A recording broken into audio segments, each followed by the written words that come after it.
مشعشعیان یا بخشی از تاریخ خوزستان، نویسنده احمد کسروی، گویش آناهیتا ایرانی، فایل 8 برگ 66. aboyebook.com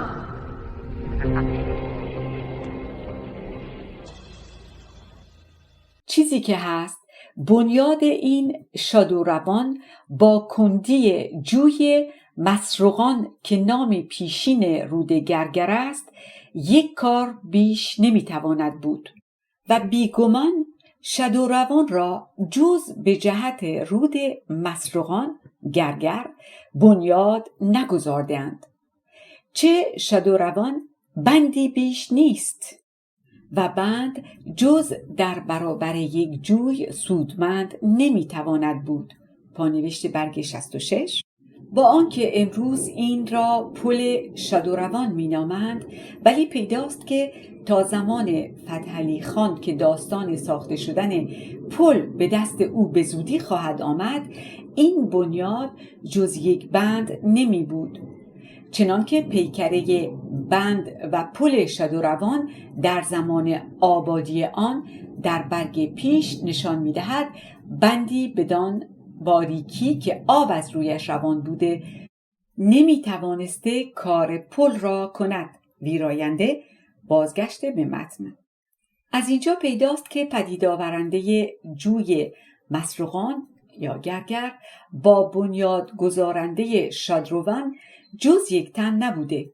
پس اینکه تاریخ نویسان و جغرافی نویسان باستان آن را به نام اردشیر و این را به نام شاپور نوشته‌اند راست نمیتواند بود، مگر بگوییم که کندن مسروقان را اردشیر آغاز کرده، ولی چون در زندگی او به انجام نرسیده ساختن شادروان که بایستی پس از کنده شدن جوی آغاز شود به زمان پادشاهی شاپور بازمانده و این کار را او به انجام رسانیده.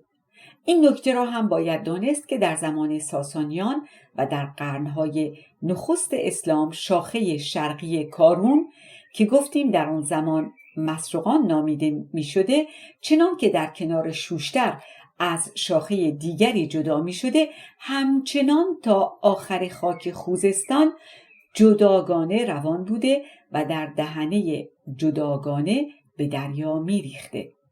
بدین سان که از کنار شرقی شوشتر و میاناب می گذشته در 7 یا 8 فرسنگی به شهر معروف عسکر مکرم رسیده. پانوشت برگ 66. عسکر مکرم که خود ایرانیان آن را لشکر مکرم می خوانده اند، در آنجا بوده که اکنون بندقیر نهاده. با شوشتر 7 یا 8 فرسنگ فاصله داشته. اینکه در تذکره آن را در یک فرسخی شوشتر میگوید اشتباه است. بازگشت به متن. از میان آن شهر گذر کرده به روستایی که به نام خود آن رود روستای مسروقان نامیده می شده و دارای آبادی های فراوان بوده می رسیده و از آنجا نیز گذشته به برابر اهواز رسیده. از بیرون از کنار شرقی آن راه پیموده از زیر پل معروف اربک که بر سر راه اهواز به رام هرمز نهاده و پل بسیار شناخته شده‌ای بوده گذشته، سرانجام در دهنه جداگانه‌ای به دریا می ریخته است. پانوشت برگ 67. 1. اگر نوشته مستوفی را در نزهت القلوب استوار بدانیم، شهرکی هم به نام مسروقان در آن روستا برپا بوده. روستا به معنی بلوک امروزی بوده است. فرهنگ دهخدا. بازگشته به متن. چنان که گفته ایم اگر شاخه گرگر یا مسروقان کوچکتر از شاخه شتید یا دوجیل چنان که در زمانهای پیشین نامیده می شده می باشد و این است که آن شتید را 4 دونگه و این را 2 دونگه می خوانند، ولی در آن قرنهای پیشین که گفتیم مسروقان جداگانه به دریا می ریخته. این شاخه بزرگتر از دوجیل بوده و آب بیشتر از آن داشته و چون انبوه آب او به مصرف کشت و کار می رسیده، کنارهای آن از شوشتر تا دریا سبز و خرم بوده، ولی دوجیل تا این اندازه به مصرف آبادی زمینها نمی رسیده. از اینجا نام مسروقان شناخته تر از نام دوجیل بوده. پانوشت 1 برگ 68. در بندهش پهلوی که نام رودهای ایران را می شمارد، دوجیل یا کارون را با نام مسروقان یاد می کند. بازگشت به متن. استخری که در آغاز قرن 4 هجری خورشیدی اسلامی خوزستان را دیده چنین می نویسد: خوزستان با آن آبادی که دارد، سراسر آن جایی آبادتر و پربارتر از روستای مسروقان نیست.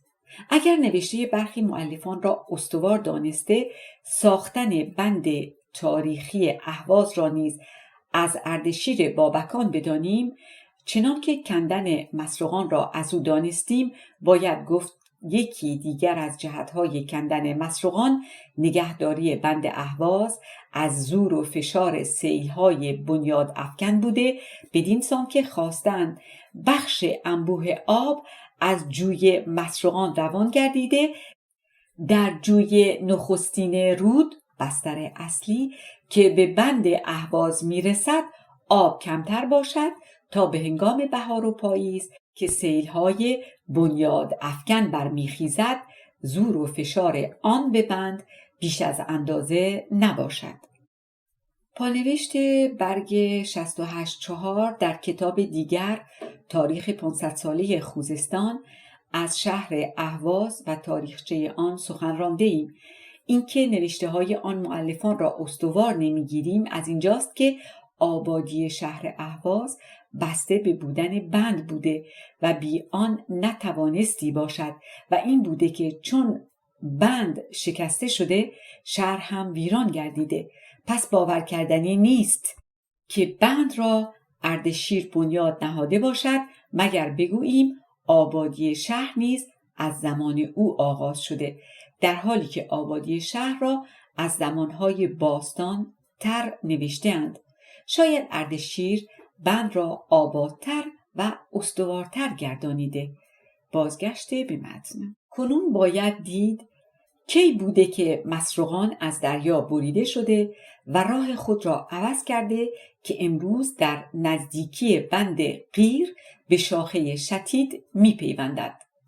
باید دانست که از این موضوع در جایی سخن رانده نشده، ولی ما از جستجوهای خود تاریخچه آن را هم به دست آورده ایم. چنان که نوشتند در آن زمانها که مسروقان یکسره به دریا میریخته، در نزدیکی لشکر مکرم در همانجا که اکنون درود به هم میرسد جویی با دست میانه مسروقان با دوجیل کنده بودند. گویا این جوی یا کانال برای آن بوده که اگر کشتی از یک رود به دیگری رفتن میخواست راه داشته باشد، ولی از نرمی که خاک خوزستان دارد کم کم آن جوی بزرگتر می شده و آب از رود مسروقان رفته رفته بیشتر به سوی آن باز می گشته تا آنجا که بخش انبوهتر آب آن رود بدین جوی گردیده و در جوی پیشین خود به سوی دریا جز آب اندکی روان نمی شده. در اینجا نوشته از استخری و ابن حقل در دست است که موضوع را روشن می گرداند. استخری که در آغاز قرن 4 به خوزستان رفته چنین می نویسد: مسروقان از شوشتر آغاز کرده به لشکر مکرم و سپس به اهواز می رسد. پایان آن اهواز است که از آنجا نمی گذرد. در لشکر مکرم بر روی آن جسر بزرگی است که از 20 کشتی کمابیش پدید آورده‌اند. کشتی های بزرگ در این رود روان می شود. من از لشکر مکرم تا به اهواز بر روی آب رفته، سپس از کشتی بیرون آمده بازمانده را با پای از میان رود پیمودم، زیرا این بازمانده همه خشک است. پسر حقول نیز همان عبارت را کم و بیش تکرار کرده است. پانوشت برگه 69. 1. عبارتهای استخری بی غلط نیست، ترجمه به معنی شده. 2. پل بیشتر پل‌های شناور که از بستن یک رد قایق یا کشتی پدید آورند. جسر جدا و پل جداست. باری در اینجا نویسنده آنها را جدا می‌گیرد.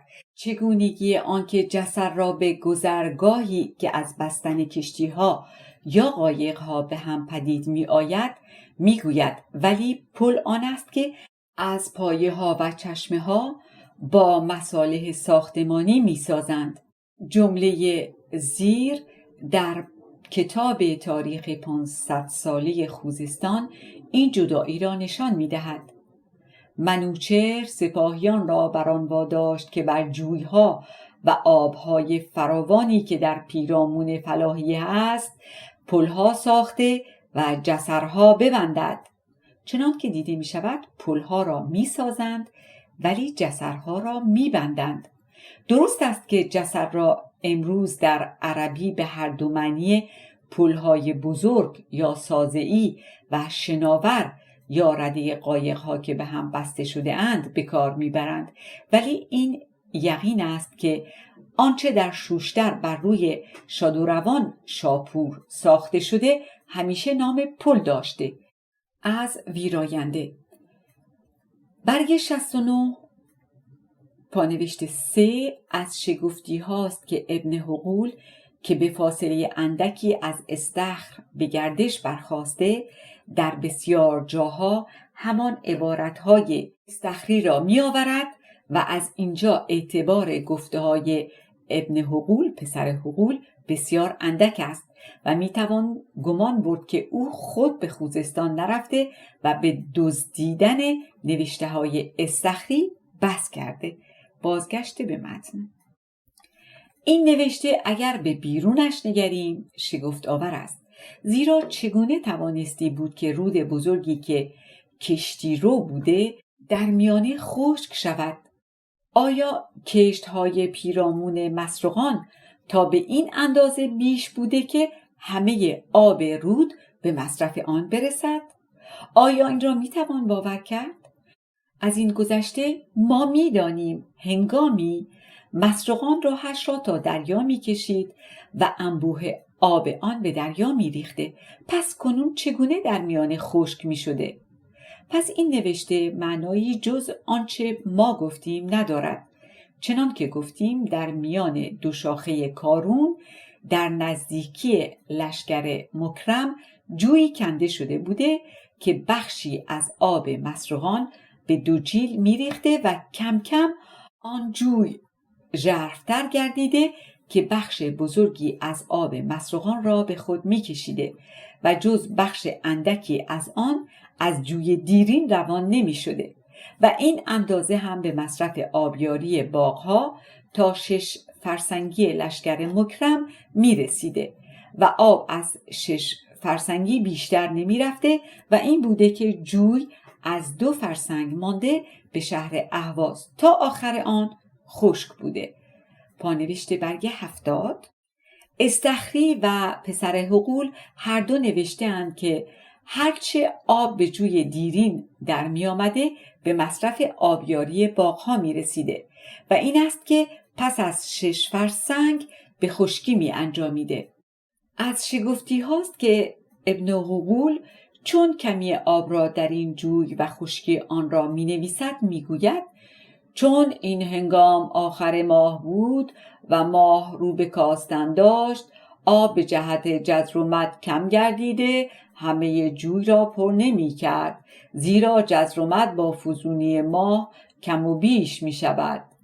این سخن یاوه و بی‌معنی و خود دلیل است که ابن حقول خوزستان را ندیده و عبارتهای استخری را دزدیده است. بازگشت به متن. این حال مسروقان در نیمه نخست قرن 4 بوده و از روی سنجش آن بایستی بگوییم سپس رفته رفته آب از جوی دیرین هرچه اندکتر گردیده و سرانجام آن جوی پاک خشکیده و از میان رفته است. لیکن ابن اسیر در یک قرن دیرتر رود مسروقان را در نزدیکی اهواز و زیر پل اربک پر آب می ستاید.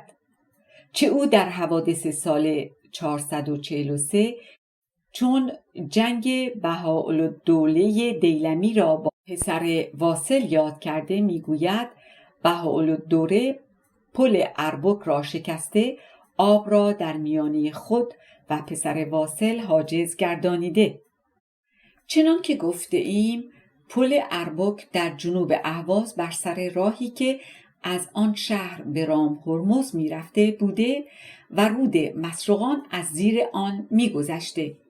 پس هنوز در نیمه قرن پنجم مسروقان از زیر آن پل روان می شده و آب آن انبوه بوده که گذشتن از آن جز از روی پل دشوار بوده است.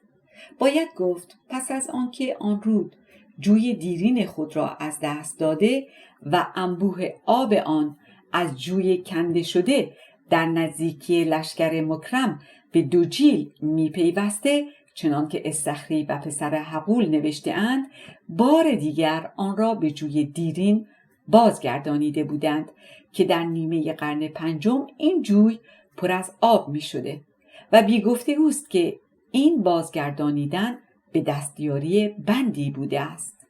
می توان پنداشت که در نیمه دوم قرن چهارم یا در آغازهای قرن پنجم بندی در دهانه آن جوی کشیده شده در میانه درود در نزدیکی لشکر مکروم پدید آورده و به دستیاری آن بوده که چنان که گفتیم مسروقان را بار دیگر به جوی دیرین خود بازگردانیده بودند. شاید همین بند است که قیر در آن به کار رفته و نام بند قیر از آن هنگام باز مانده است. به هر حال ما از کاوش‌های خود چنین به دست آورده ایم که در آغاز قرن ششم یا اندکی پیشتر یا پستر از آن بار دیگر آب مسروقان از جوی دیرین خود بازگشته و همه آن به جوی کنده شده با دست در آمده و همه آن به شاخه دیگر یا شتید ریخته، چنان که حال امروزی آن است و این بوده که آن بستر پیشین پاک از میان رفته و آبادی های کنار آن همه خشک گردیده. پانوشت برگ 71 مستوفی در نزهة القلوب چون شهرهای خوزستان را می شمارد، شهری نیز به نام مسروقان در آنجا نام می برد، ولی نوشته او را در این باره استوار نمی توان داشت و نمی توان باور کرد که آبادی روستای مسروقان تا زمان او باز مانده بوده. مستوفی خودش خوزستان را ندیده و می توان گمان برد که نوشته هایش را از کتاب های مؤلفان پیشین برداشته. بازگشته به متن. این پیش آمد گذشته از آنکه خوزستان را از روستای سبز و خرم مسروقان که کشتگاه نیشکر بوده و نیشکر در آنجا بیش از دیگر جاها کشته می شده بی بهره گردانیده، گویا زیان دیگر آن ویرانی شهر اهواز بوده.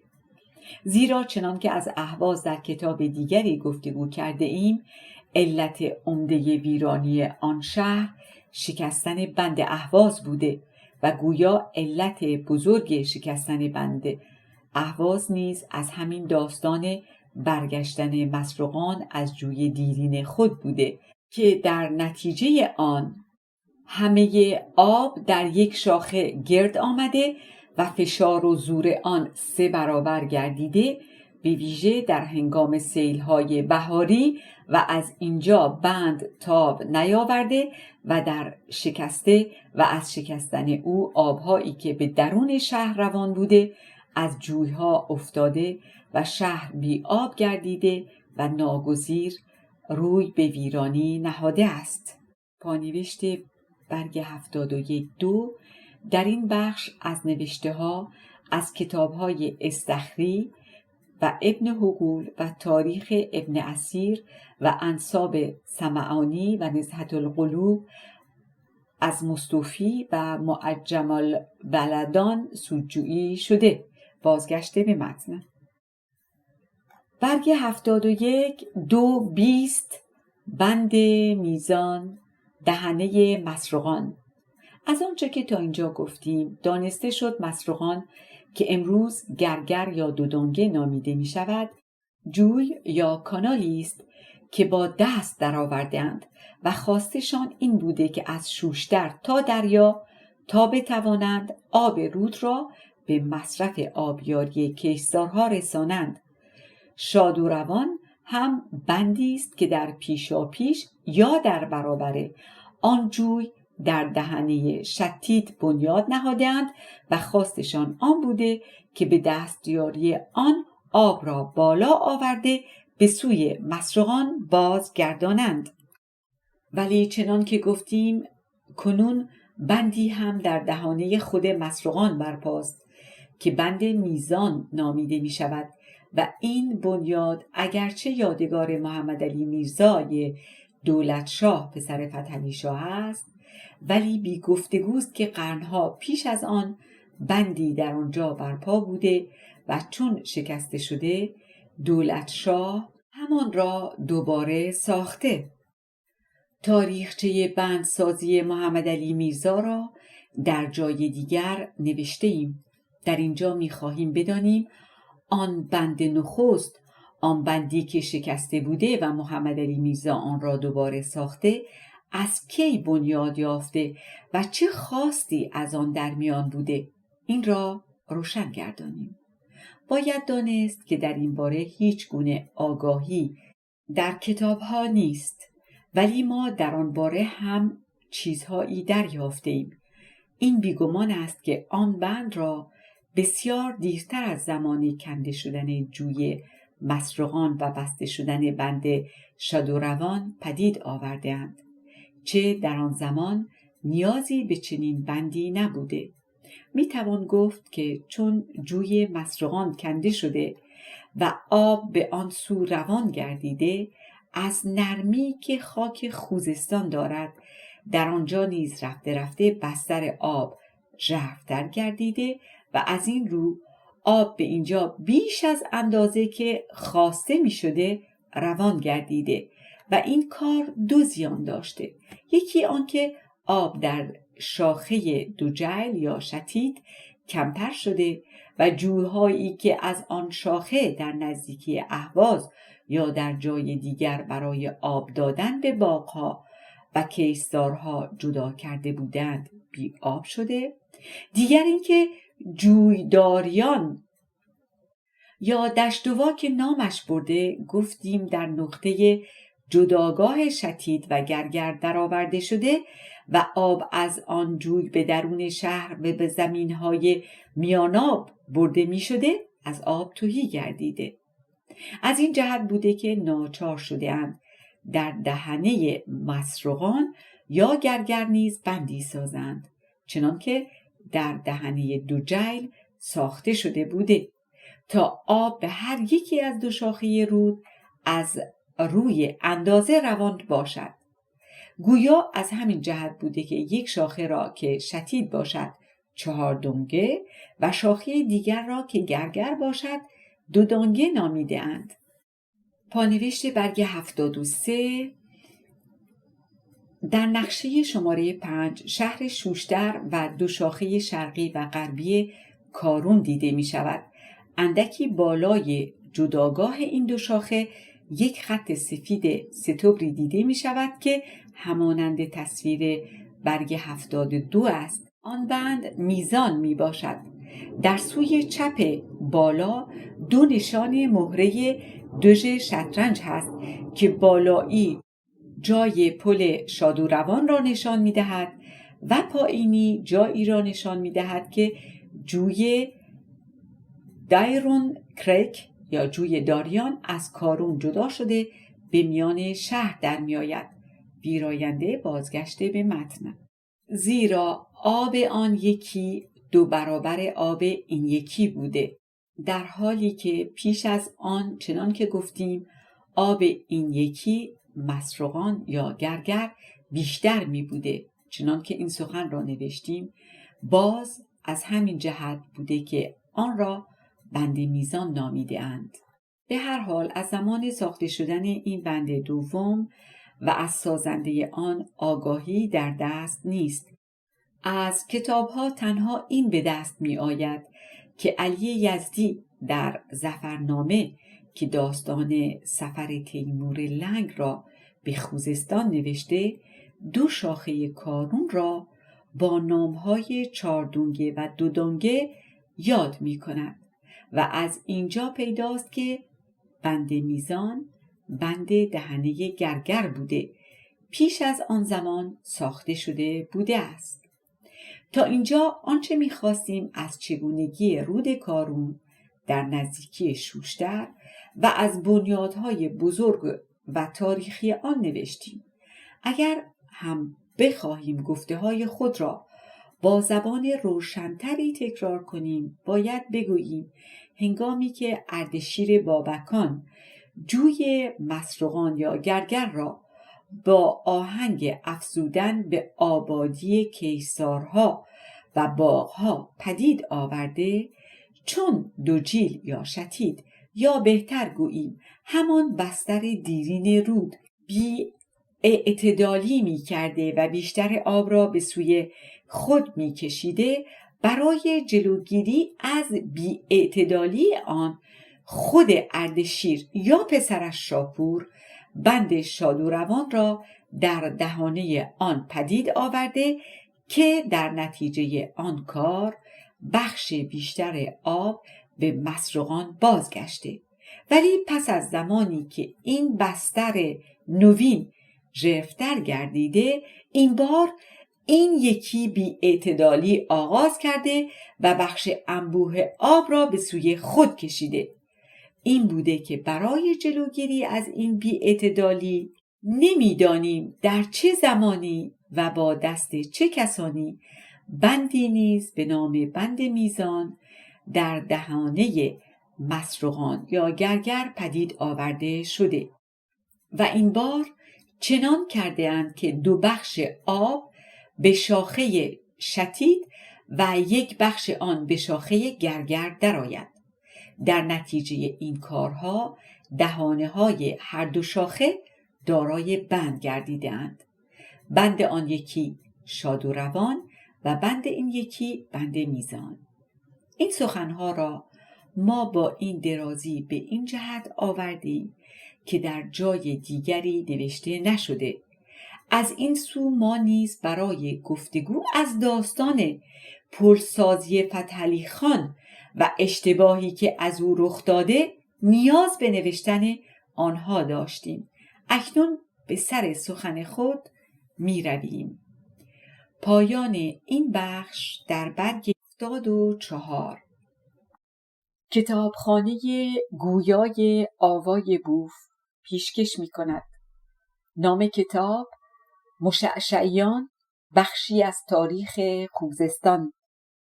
نویسنده احمد کسروی. گویش آناهیتا ایرانی. فایل 9 برگ 74. avayabooth.com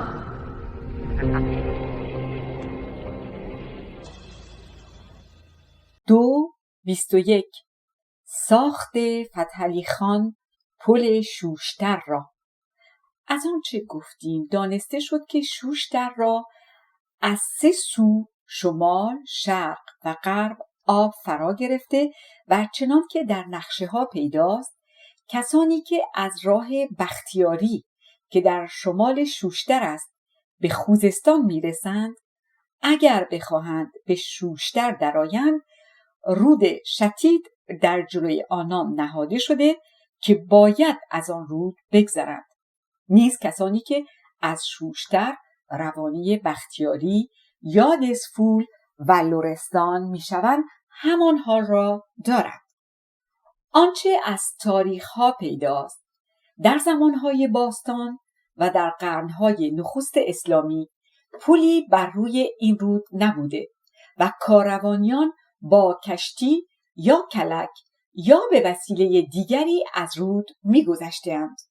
پانوشت 1 برگ 75 سید جزایری در زهرالربیع و نواده‌اش در تذکره شوشتری داستانی یاد کردند که در روزگاران باستان در شوشتر پلی بوده و آن پل را والریان قیصر روم ساخته بود. اما چون شبیب خارجی از روی آن پل در آب افتاده غرق شد و حجاج به شوشتر دست یافت، آن پل را خراب ساخت. این داستان پاک بنیاد است و غرق شدن شبیب در اهواز بوده، نه در شوشتر، و او از روی جسر به آب افتاد، نه از روی پل. بازگشت به متن. گاهی نیز جسری بر روی آن بسته بوده که به جای پل گذرگاه کاروانیان بوده. پانوشت 2 برگ 75 ابن بطوطه از روی جسر گذشته است. بازگشت به متن. در زمان فتحعلی خان جسر و کشتی هم نبود و همچنین اکنون کاروانیان با کلک از روی چهاردنگه می‌گذشتند و خرمن عمر بسیاری از ایشان به باد نااستواری آن کشتی بر باد می‌رفت. پانوشت 3 برگ 75 فیلم کوتاهی از گذشتن کاروان با کلک هست که در شرح آن چنین نوشته شده: گیوم باز سال 1304 خورشیدی بخشی از مستند علف از نخستین فیلم‌های صامت ساخته شده از زندگی مردم ایران از کانال تلگرامی گیوم باز خوزستان پاره تن ایران زمین است. نشانی https کانال پاکدینی 5743 ویراینده. بازگشته به متن. از جمله در آن زمان گروهی از بزرگان فیلی که به فرمان شاه روانه عربستان بودند و بر کلک نشسته می‌خواستند از رود بگذرند و به شوشتر درآیند، ناگهان در نیمه راه کلک وارانه گشته همه مردم در آب غوطه خورده نابود شدند. پانوشت 4 برگ 75 فیل‌های عشیره‌ای بزرگ از لر و کرد می باشند. جای زندگانی ایشان به گفته ویکیپدیا این شهرهاست: ایلام، سیروان، ملکشاهی، چاردوال، صالح آباد، موسیان، بدره، دهلوران، آبدانان، کوهدشت، اندیشمک و دوسوی کبیر کوه. ویراینده. بازگشت به متن. این داستان به فتحعلی خان سخت ناگوار افتاد. همت بران گماشت که پلی بر روی آن رود سازد و برای آنکه انبوهی آب و زور آن مانع از کار نباشد و معماران بتوانند پایه‌های پل را بر روی شادروان شاپور استوار گردانند، فرمان داد که در بند میزان که گفتیم بندی بر دو دهنی دو دانگه یا گرگر می باشد، رخنه‌ای پدید آورند تا زور و انبوهی آب بدان سو بازگردد. این بود آن اشتباه فتحعلی خان که گفتیم سالیان دراز مایه گرفتاری مردم شوشتر و آن پیرامونها گردید. چه خواهیم دید که این شکافتن بند میزان چه آسیبهایی به آبادی شوشتر رسانید. نویسنده تذکره میگوید جمعی از معماران و مردمان هوشمند او را از شکافتن بند میزان منع نمودند. او همچنان بر عزیمت خود استوار نمود. باری فتحعلی خان پلی را که میخواست در 12 سال به انجام رسانید. در تذکره 14 سال آمده. ویراینده. بازگشته به متن. پلی دارای 44 چشمه بزرگ و 43 چشمه کوچک که خود یکی از با شکوه ترین بنیادهای تاریخی باید شمرد و این پل برپا و گذرگاه کاروانیان بوده تا در بهار 1303 قمری 1265 خورشیدی اسلامی که سیل بخشی از شادروان شاپور را که پایگاه پل می باشد از بن برکنده، ناگزیر مقداری از چشمه‌های پل را نیز برانداخت.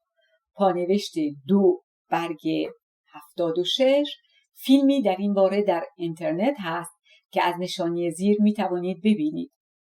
این فیلم در تلفظ نامها و ستودن پیشامدهای تاریخی پر از غلط می باشد، ولی از آنجا که پل را از جاهای گوناگون نشان می دهد ارج دارد.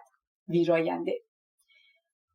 پانوشت 3 برگ 76 دست کم یک بار دیگر پیش از این تاریخ پل فرو ریخته که ما از نوشته هنری رالینسون میفهمیم.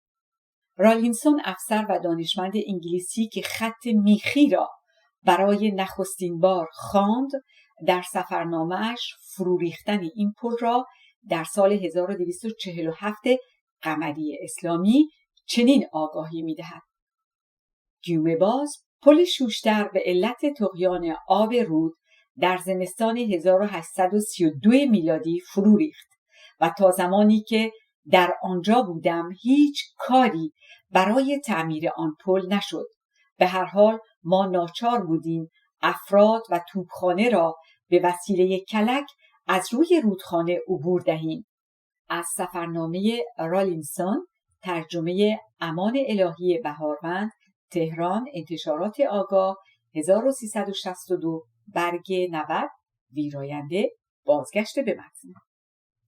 اما رخنه بند میزان فتحعلی خان پیش از آنکه بستن آن را به انجام برساند در سال 1106 یا 1073 خورشیدی به فرمان شاه سلطان حسین به اصفهان رفته منصب قلر آقاسیگری یافت.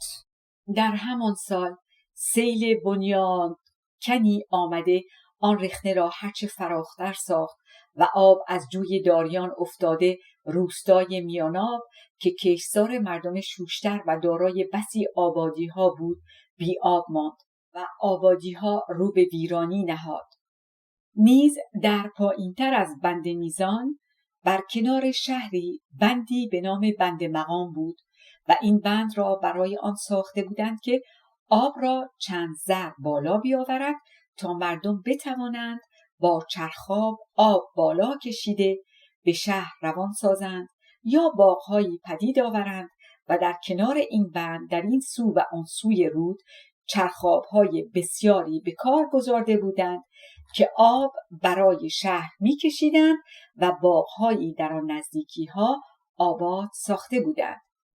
پانوشت 4 رود دودانگه بیش از 20 ذره گودتر از شهر میباشد و این است که بی بند بالا آوردن آب با چرخاب سخت دشوار میباشد.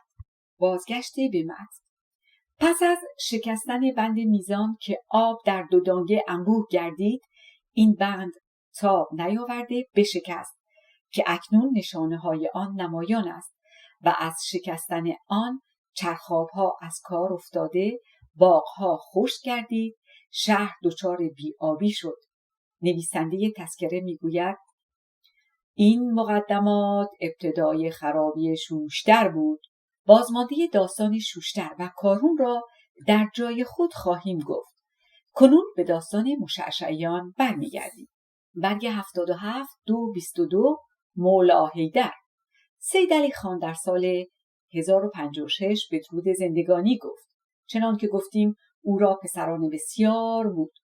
پسر بزرگترش سید حسین در زندگانی پدر درگذشته بود. از دیگران سید حیدر به اصفهان رفته از شاه درخواست فرمان والیگری نمود و پس از زمانی چنین فرمانی دریافته به هویزه بازگشت و به حکمرانی پرداخت. ولی برادرانش با او دشمنی می نمودند. جمله سید عبدالله نامی از ایشان که پدر سیدعلی مورخ می باشد به اصفهان رفته می کوشید که والیگری را به او بسپارد، ولی به خواهش سید حیدر او را گرفته بند نمودند و پس از دیری هم او را به مشهد فرستادند. چنان که گفتیم در زمان سیدعلی خان میانه او با برادرش جودالله جنگی روی داد و جودالله کشته گردید و از این جهت پسران او با سیدعلی خان و خاندانش دشمنی می نمودند. ولی مولا حیدر سید محفوظ پسر بزرگتر جودالله را نزد خود خواند، از او و از برادرانش دلجویی کرد و آنان را به کارهایی برگماشت. اما برادران حیدر همچنان با او دشمنی می نمودند و اعراب آل فضول و دیگران را بر او می شورانیدند تا در سال 1058 جنگ سختی میانی او و آن برادران برخاست. مولا حیدر محفوظ و برادرانش را به یاری خواند و چون جنگ رو داد سپس حیدر رو به گریز نهاد، ولی محفوظ و دیگران ایستادگی نمودند و ملا محفوظ با عمویش ملا عبداللهی با گروه دیگری کشته گردیدند. شیخ فتح‌الله کعبی که در دیباچه نام او را بردیم با ملا محفوظ آمیزش و دوستی داشته است و میگوید چون خبر کشته شدن او به من رسید زمین با همه فراخی بر من تنگ گردید و زندگانی برایم تلخ شد. سپس کعبی مرثیه هایی در این سوگواری سروده که در یکی از آنها در ستایش چگونگی جنگ میگوید: یوما تجمعت القبائل کلها فیه و امر زلالهم مبرم. همه این شعر به عربی است و معنای پارسی ندارد و من چون عربی خوندنم خوب نیست ازتون پروانه میخوام که ازش بگذرم. پس از این حادثه از مولا حیدر خبری نیست جز اینکه سیدعلی در سال 1060 مرگ او را می نویسد. پانوشت 1 برگ 79 کتاب سیدعلی، مسوده های جواهری کتاب کعبی، بازگشت به متن. برگ 79 223 سید عبدالله. سید عبدالله را گفتیم که در زمان والیگری برادرش حیدر به مشهد فرستاده در آنجا نگاه داشتند. پس از مرگ حیدر او را به اصفهان خواستند. از این سوی کسان بسیار دیگری از برادران و پسران حیدر از هویزه به اصفهان شتافته و هر یک والیگری را برای خود می‌خواست. مدت 5 سال کشاکش و گفتگو میانه اینان بر سر والیگری برپا بود و ناتوانی دربار صفوی را از اینجا میتوان به دست آورد که نمیتوانست یکی از اینان را از روی اختیار برگزیده و به هویزه گسیل دارد. پس از 5 سال مشعشعیان سخن یکی کرده به والیگری سید عبدالله گردن نهادند و از پادشاه فرمان به نام او گرفته روانه هویزه شدند. ولی زمان سید عبدالله بسیار اندک بود و پس از 7 ماه و 20 روز والیگری در سال 1065 بدرود زندگی گفت. از کتاب سیدعلی. 224 سید فرج الله خان. پس از مرگ سید عبدالله برادر دیگر او سید فرج الله به اصفهان رفته از شاه فرمان والیگری دریافته به هویزه بازگشت و او یکی از والیان نامدار هویزه است و خواهیم دید که بصره به دست او گشاده گردید.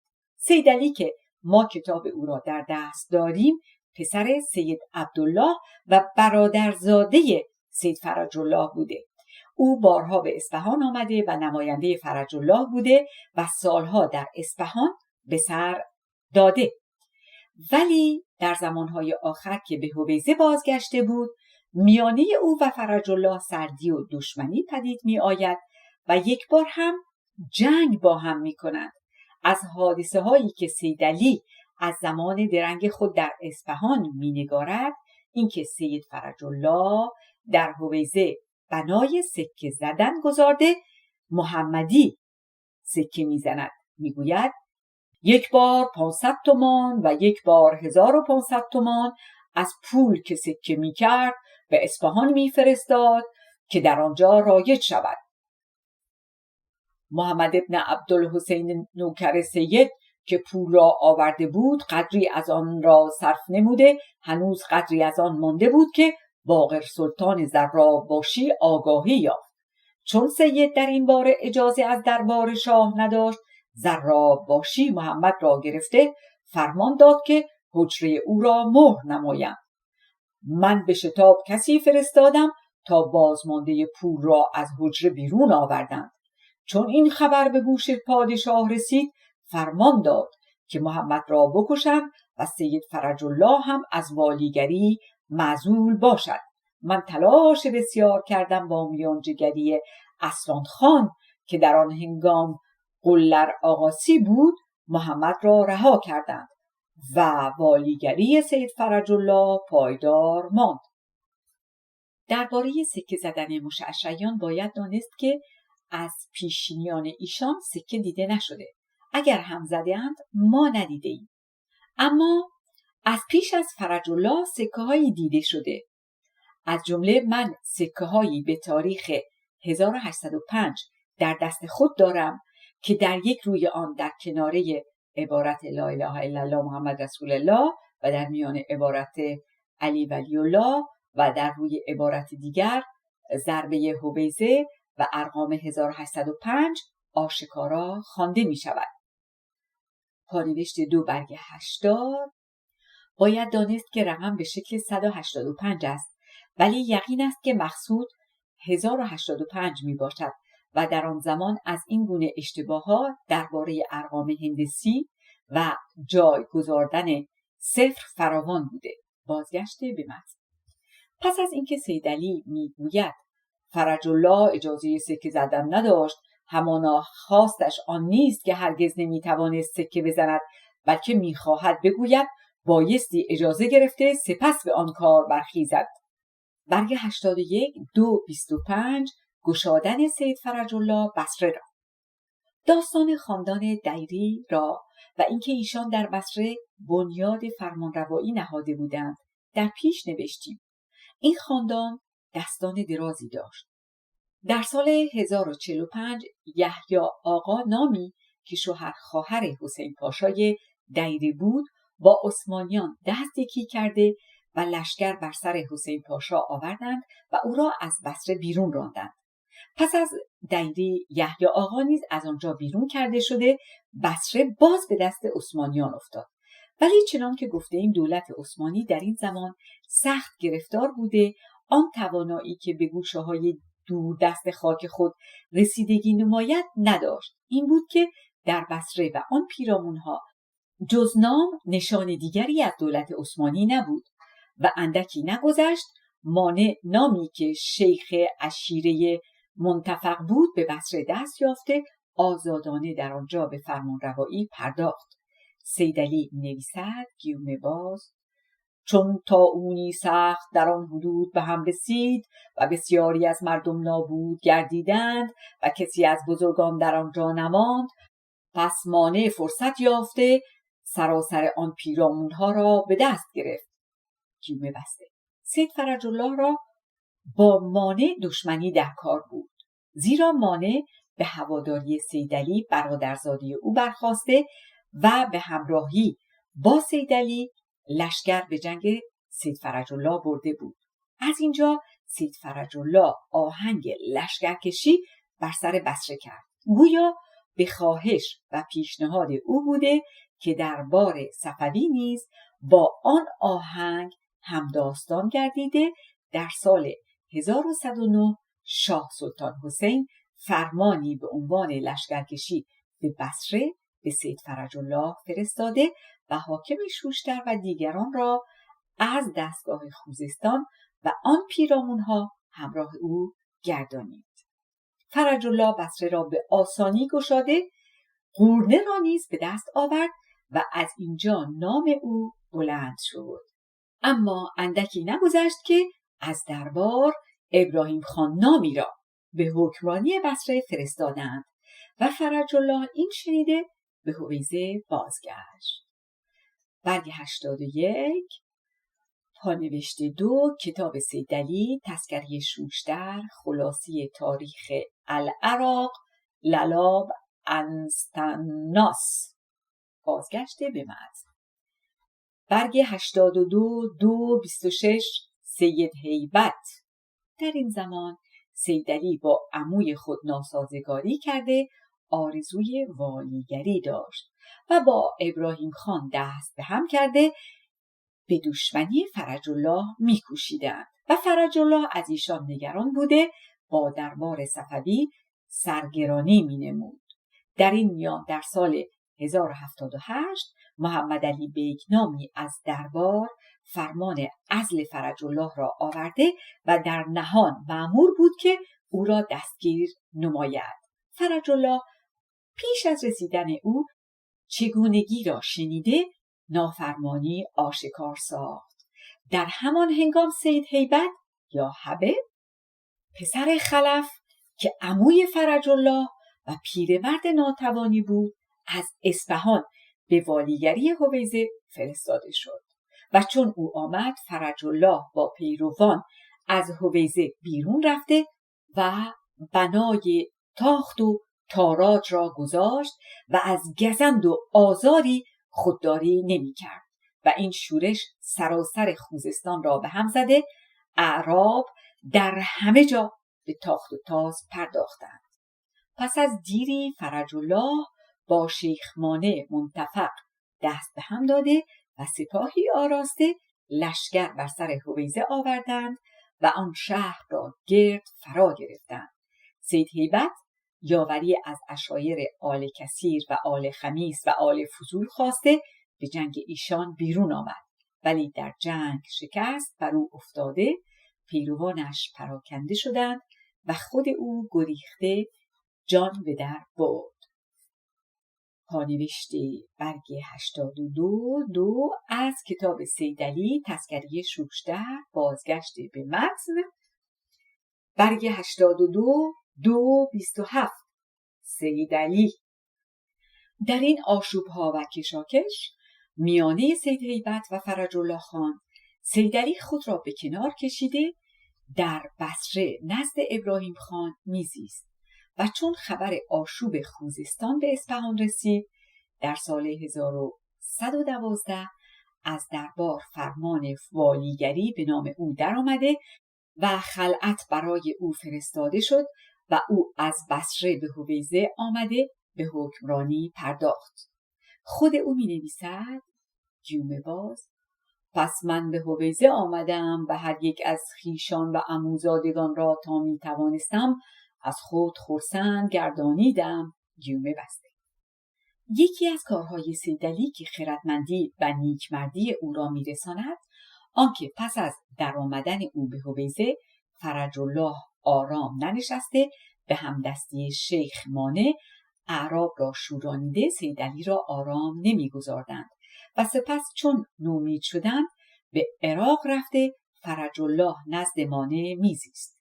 سیدعلی نامه‌ای به دربار صفوی نوشت که بودن فرج الله نزد مانع کار ستوده‌ای نیست و خواستار شد که شاه گناه او را بخشوده و اجازه بدهد که به خوزستان بازگردد، نیز راه گذرانی برای او قرار بدهد. شاه این خواهش او را پذیرفته سید فرج الله را بخشید و حقوق سالانه‌ای هم برای او قرار داد. با این همه نیکی‌های سیدعلی والیگری او بیش از 8 ماه کم و بیش نبوده و در آخرهای همان سال 1379 عبدالله خان نامی از اصفهان رسیده او را گرفته در دوژ هویزه بند نموده و والیگری را بار دیگر به فرج الله داد. برگ 83 سید عبدالله خان. سید فرج الله چون بار دوم والیگری یافت پس از دیری پسر خود سید عبدالله را به اصفهان فرستاده از دربار خواستار گردید که والیگری را به آن پسر وی بسپارند. شاه این خواهش او را پذیرفته در سال 1081 فرمان والیگری به نام سید عبدالله نوشت، ولی چون او از اصفهان بیرون آمده و روانه هویزه شد و خبر به فرج الله رسید از کرده خود پشیمان شده به بیرون رفتن والیگری از دست خود خرسندی نداد و این بود که چون سید عبدالله به هویزه رسید فرج الله با او سردی می نمود و سرانجام کار به کشاکش و جنگ میانه پدر و پسر انجامیده. فرج الله در این جنگ زخمها برداشته و سپاه او پراکنده گردید. با این همه بار دیگر سپاهی گرد آورده به تاخت و تاز پرداخت و بار دیگر جنگ در میانه روی داد که در این بار نیز فرج الله شکست یافته، زخم برداشت و خود او دستگیر گردید. بدین سان سید عبدالله در والیگری استوار شد، ولی این زمان خوزستان به ویژه بخش غربی عرب نشین آن لانه فتنه گردیده، گذشته از ایلهای عرب که در خود خاک آنجا نشیمن داشتند بسته ایران شمرده می شدند و به شورش و تاخت و تاز خو گرفته بودند، ایلهای دیگری از اعراب خاک عراق که بسته به عثمانیان بودند از آل فضول و آل باوی و عشیره منتفق پیاپی به خاک خوزستان تاخته کشتار و تاراج می نمودند. هر یک از مشعشعیان که از والی زمان خود می رنجید یا به آرزوی والیگری می افتاد، میان یکی از آن عشایر رفته آنان را به خاک خوزستان می کشانید. از این سو عشایر خود خوزستان همیشه در پی بهانه بودند که به تاخت و تاز برخیزند یا بر والی شوریده هویزه و دیگر شهرها را گرد فرا گیرند. تاریخ سیدعلی را که می‌خوانیم چندان شورش و تاخت و تاز از اعراب در آنجا یاد کرده که از خواندن آن فرسوده می‌شویم. در قرن‌های نخستین اسلام خوزستان یکی از آبادترین گوشه‌های ایران بوده و اکنون آن را بدان سان ویرانه می‌بینیم. علت آن همانا این تاخت و تازهای پیاپی چند سده است از زمان مشعشعیان که ما در اینجا نام آنها را میبریم. بدتر از همه آن که در این زمان نوبت پادشاهی صفویان به شاه سلطان حسین رسیده و چنان که میدانیم این مرد از درمانده ترین و ناتوانترین آدمیان بود. در زمان او ایران به زبونی سختی افتاده که سرانجام با داستان ننگالود افغان روبرو گردید. در تاریخ سیدعلی و دیگر کتابها پیاپی می‌خوانیم که لشکر از کوهگیلویه و لرستان به سرکوبی اعراب خوزستان فرستاده شده، ولی هرگز نتیجه‌ای از این لشکرکشی‌ها نمی‌یابیم و همیشه اعراب را در تاخت و چپاول می‌بینیم. در همین زمان فرمانروایی سید عبدالله بود که بصره که سید فرج الله آن را گشوده بود بی جنگ و بی کشاکش بار دیگر به دست عثمانیان افتاد. در کتاب سیدعلی که رونوشت‌های فرمانهای پادشاهان صفوی را درباره خود و پدرش آورده، در یک فرمانی خطاب به سیدعلی از دربار می‌نویسد: بصره که ما از دست مانع در آورده ایم به نام امانت نگاه می‌داریم که به هنگام خود به دولت عثمانی واگذار نماییم. گویا مدت این امانتداری بیش از چند سال نبوده و بار دیگر آن شهر را به عثمانیان واگذارده‌اند. باری چنان که گفتیم از سال 1112 سیدعلی در هویزه در بند بود تا در سال 1120 در نتیجه نامه‌ای که به دربار نوشته درخواست و لابه نموده او را از بند رها کرده شرط نمودند که در خوزستان نمانده به مشهد برود. ولی او درخواست سفر حج نموده در سال 1122 روانه مکه و مدینه گردیده. چون از آن سفر بازگشت در عراق و بصره میزیست تا در سال 1124 و 1125 سالهای 191 و 192 خورشیدی اسلامی در خوزستان شورش‌های بسیاری روی داده کار به جنگ و خونریزی کشید. در این شورش‌ها دست او در کار بود و در نتیجه آنها سید عبدالله خان را دستگیر کرده بند نمودند و اختیار به دست سیدعلی افتاد. ولی چون این خبر به دربار صفوی رسید، عوضخان نامی را روانه عربستان گردانیده سامان این کارها را به اختیار او سپردند و او چون به خوزستان رسید سید عبدالله را بار دیگر در والیگری استوار ساخت. سیدعلی نیز در هویزه نزد سید عبدالله میزیست و چون کار خوزستان روز به روز آشفته تر می‌گردید و سید عبدالله از عهده بر نمی آمد، دربار صفوی نیز چاره‌ای جز برداشتن یکی و گذاردن دیگری به جای او نمی شناخت. این بود که بار دیگر در سال 1994 خورشیدی اسلامی فرمان والیگری به نام سیدعلی فرستاده گردید. پایان این فایل در برگ 85 کتابخانه گویای اینترنتی آوای بوف پیشکش می کند. نام کتاب مشعشعیان، بخشی از تاریخ خوزستان، نویسنده احمد کسروی، گویش آناهیتا ایرانی، فایل 10 برگ 85. avayaboof.com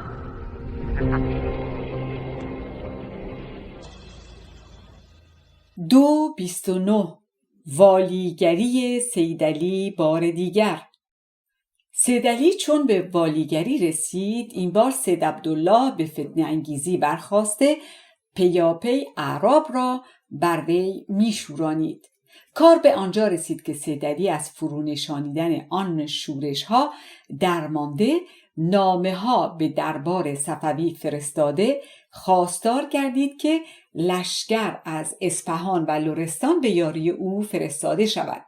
ولی چنان که گفتیم این زمان پادشاهی صفوی سخت درمانده و ناتوان گردیده بود و گذشته از خوزستان در بختیاری و جاهای دیگر نیز فتنه ها برپا می شد که دربار صفوی از فرونشانیدن آنها درمانده بود.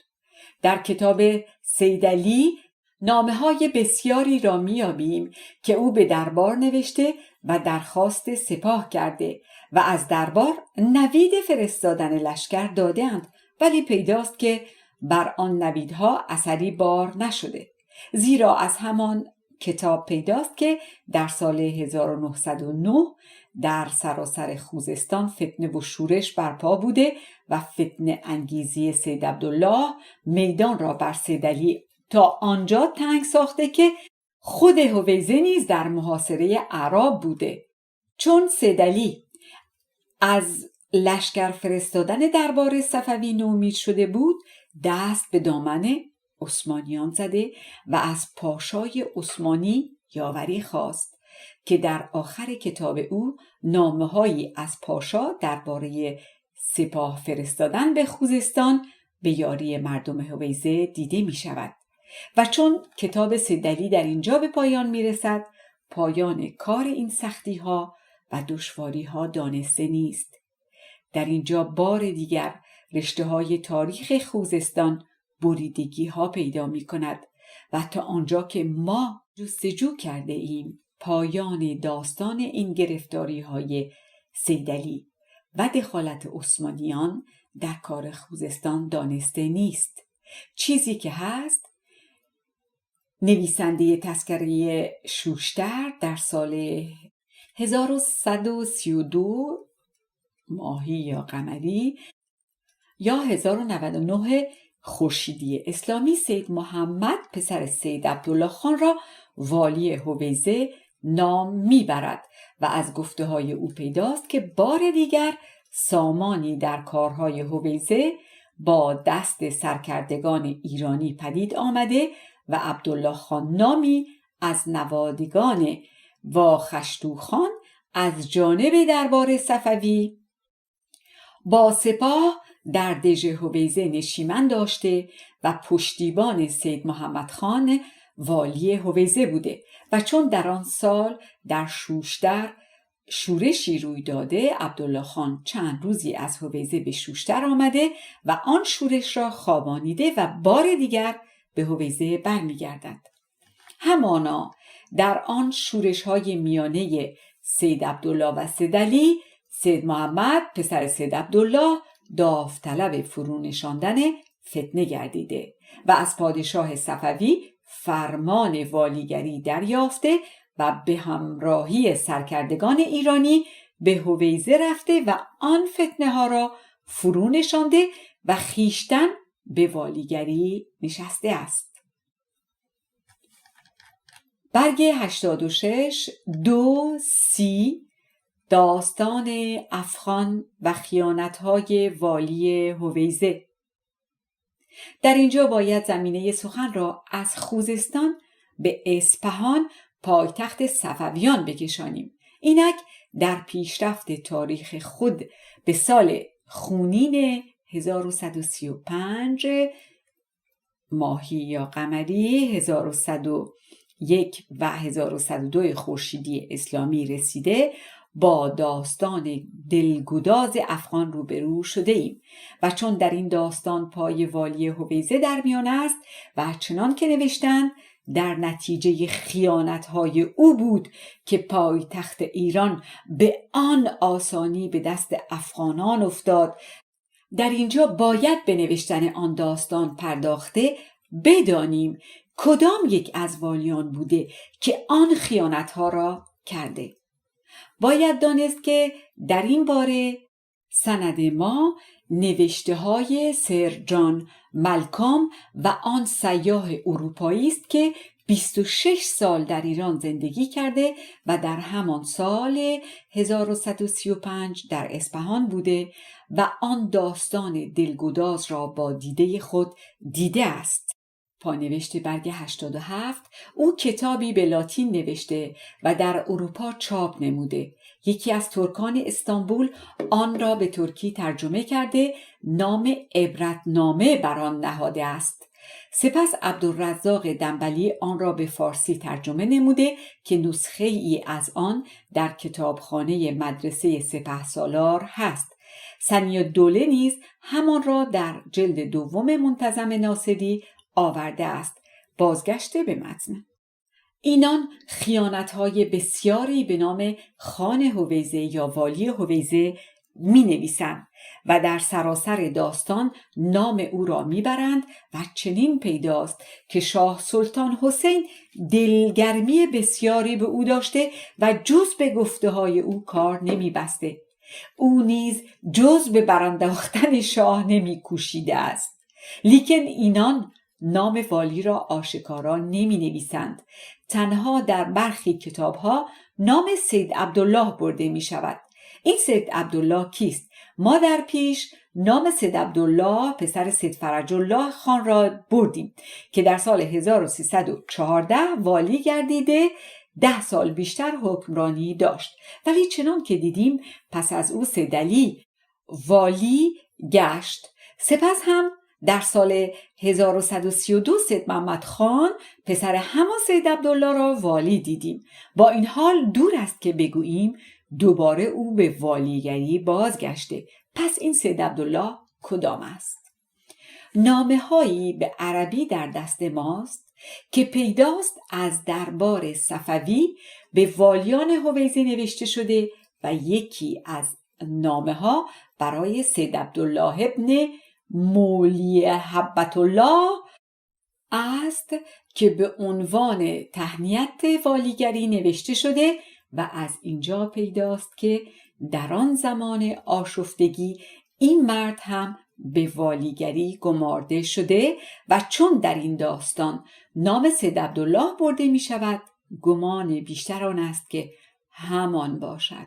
در اینجا باید گفت والیگری سید محمد خان هم جز زمان کمی نبوده و در سال 1134 یا پیش از آن به این سید عبدالله رسیده و آن والی خائن همین بوده است. پانوشت 3 برگ 87 3 نامه که آقای شیخ الاسلام زنجانی از یک جنگی برداشته و برای ما فرستاده و چنان که نوشته چیزهایی در جنگ هست که میرساند آن را در اصفهان پرداختند. عنوانهای نامه ها بدین سان است: 1. پاسخ کتاب سید فرج الله خان والی هویزه فی البشارة به فتح البصره 2.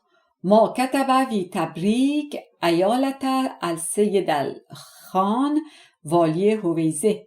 3. في تهنیة السید الکریم سید عبدالله ابن سید الجلیل المولا حبت الله خان والی هویزه لما تشرف انور النیر به تشرف ولایتها الدائمه و تحلیت الحکومت القائمه.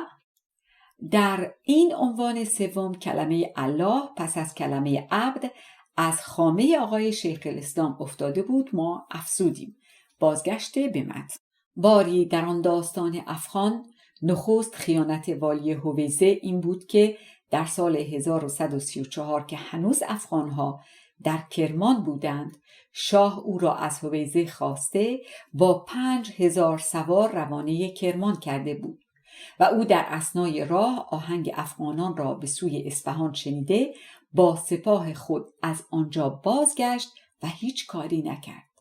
سپس چون شاه بزرگان دربار را در انجمنی گرد آورده درباره دفع افغانها با آنان به شور پرداخت، محمد قلی خان وزیر شاه را رأی این بود که با آن لشکریان خورده و خوابیده که ایران داشت با افغانان جنگ روبرو نشود. می گفت بهتر آن است که در شهر مانده به بارونشینی و جنگ از پشت دیوار بپردازیم. این رأی که با همه ناستودگیش از روی دوراندیشی و دلسوزی بود، والی هویزه آن را نپسندیده با لاف و گزاف شاه را بر آن واداشت که از 50,000 سپاهی اردویی پدید آورد و به سرکردگی و فرماندهی او و محمد قلی خان به گلناباد 4 فرسخی اصفهان به پیشواز افغانها بفرستد. گردشگر اروپایی می نویسد خان هویزه می گفت محمود را زنده گرفته کشان کشان به جانب شاه خودم می برم. اگر خواهد به قندهار گریزد نتواند، اگر خواهد به روم گریزد عربی سواران ما از پیش تازند و دستگیرش سازند. با این همه لاف چون هنگامی جنگ و خونریزی در گرفت، خان هویزه و عربی سواران او پیش از هر کاری به تاراج اردوگاه افغانان که در آغاز جنگ پس نشسته بودند پرداختند. سپس هم چون حال اردوی ایرانیان را دیگرگونه یافتند، پیشاهنگ گریز گردیدند. چون پس از این شکست شاه بار دیگر انجمن آراسته‌ای از بزرگان درگاه سکالش مشورت خواست. محمد قلی خان رأی خود را چنین گفت که شاه اصفهان را رها کرده و در دیگر گوشه‌های ایران به گرد آوردن سپاه پردازد. والی خوزستان در این هنگام نیز با لاف و گزاف شاه را از پذیرفتن آن رأی که خود صلاح آن زمان بود باز داشته چنین گفت رها کردن پادشاه اصفهان را جز گریختن از پیش دشمن نیست. پس از آن هم چون افغانها به کنار اصفهان رسیده شهر را گرد فرا گرفتند، سید عبدالله خان که شاه رشته اختیار همه لشکر را به دو سپرده بود از هیچ گونه کارشکنی و رخنگری دریغ نمی کرد و هر هنگام که اندک پیشرفتی در کار ایرانیان می دید با نیرنگ و فریب به جلوگیری از آن پیشرفت می کوشید. شگفت این بود که داستان کارشکنی و خیانتهای او بر زبانها افتاده و همه پی برده بودند. با این همه شاه سادلوح روز به روز دلگرمی بر وی بیشتر می کرد. تو گویی شاه گله‌دار و خان هویزه دلال بود و هر دو می کوشیدند که مردم تیره بخت ایران را گله‌وار به قصابان خونخوار افغان بفروشند. یکی دیگر از خیانت‌های بزرگ والی هویزه آن بود که چون محاصره اصفهان به درازا کشید و افغانان نتوانستند به آسانی آن را به دست بیاورند و آنان را ترس فرا گرفته خواستند که به میانجیگری ارمنیان جلفا آشتی بخواهند، سید عبدالله والی هویزه به آنان پیام فرستاد که من نیز سنی هستم و از شما می باشم، به زودی مقصود خواهد آمد و اصفهان گشوده خواهد شد، ترس و بیم به خود راه ندهید. چون در شهر کار خوراکی به سختی رسیده، راه امید از هر سوی بر مردم بسته شد. شاه بدبخت والی هویزه را برای انجام صلح پیش افغانان فرستاد. گردشگر اروپایی می نویسد او با افغانان دستگاه دوستی در چیده کوششی برای صلح نکرد. کوتاه سخن، والی هویزه آنچه رخنگری بوده دریغ نداشته و بدانسان که میدانیم پایتخت ایران به دست محمود افغان و پیروان خونخوار او افتاد و شد آنچه که از نوشتن آن در اینجا بی‌نیازیم، ولی والی از آن همه سیاهکاری های خود جز سیاه رویی و بدنامی سودی نبرد. گردشگر فرنگی می نویسد محمود پس از آنکه تاج شاهی از دست سلطان حسین گرفته به اصفهان درآمد، با آنکه والی خود را سنی و همکیش افغانان می‌خواند، محمود او را گرفته به زندان سپرد و پسرعموی او را که به افغانان پیوسته و در اردوی آنان میزیست به والیگری عربستان خوزستان فرستاد. پانوشت برگ 89 می توان پنداشت که این پسرعموی والی همان سید علی مورخ بوده که گفتیم 2 بار به والیگری رسیده و بیشک همچشم سید عبدالله خان هم بوده است. به هر حال این گمان است و دلیل در دست نیست. سر جان مالکوم به جای پسرعمو برادر کوچکتر می نویسد. بازگشته به متن. برگ 90 231 صفی میرزای دروغی در خوزستان و کوهگیلویه. افغانان در دوره چیرگی خود که 6 سال و چند ماه کشید، کرمان و فارس و عراق را در دست داشتند و چنان که در تاریخ ها نوشته شده در همان هنگام عثمانیان هم به بخش سترگی از شهرهای غرب و شمال غرب دست یافتند و در سال 1140 قمری یا ماهی 1106 خورشیدی اسلامی میانه ایشان با اشرف افغان پیمانی بسته گردید که ایران را میانه خود 2 بخش کردند.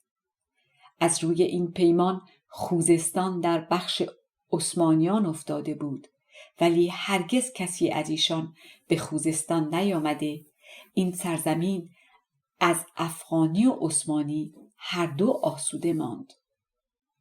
در این سالها از رخدادهای هویزه و آن پیرامونها و از کارهای والی تازه که محمود افغان فرستاده بود هیچ گونه آگاهی در دست نیست، ولی حوادث شوشتر و بخش شرقی خوزستان را نویسنده تذکره که خود او در آن زمان میزیسته به گشادی نوشته است.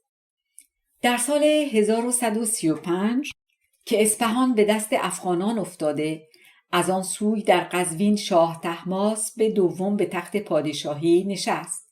بیژن خان یا به عربی بیجن خان، نواده فتحعلی خان، بنیادگذار پل شوشتر، از جانب شاه طهماسب حاکم کوهگیلویه و پسرش ابوالفتح خان حاکم شوشتر برگزیده شد و تا سال 1137 هر یکی در جایگاه خود به حکمرانی پرداخت. در این میان در سال 1137 کسی ناشناخته و گمنام در کوهستان بختیاری پیدا شده خود را پسر شاه سلطان حسین خوانده می گفت که از اصفهان از کشتار افغانان گریخته است.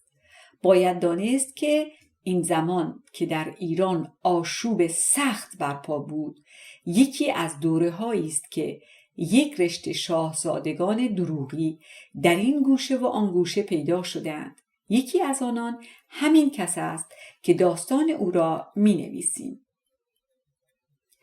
میرزا مهدی خان، تاریخ نویس نادرشاه، می نویسد که او از مردم گرایی، جایی در نزدیکی شوشتر است، بوده، ولی دعوای شاهزادگی کرده. می گفت نام من نخست ابوالمعصوم و میرزا بوده، سپس خود را صفی میرزا نامیدم.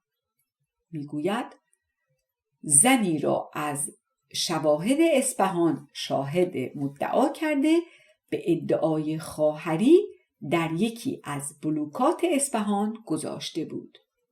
مردم بختیاری از ساده دلی یا از راه تدبیر و کاردانی گرد شاهزاده دروغی را گرفته شادی ها نمودند و او دستگاه شاهزادگی بلکه دستگاه پادشاهی و فرمانروایی درچیده خواجه سرایان برای آوردن خواهرخوانده خود فرستاده و او را با شکوه و جاه پیش خود آورد و در مسجدها و منبرها نام دوم خود شاه طهماسب گردانیده حکمرانان به شهرها و به میان عشایر فرستاد.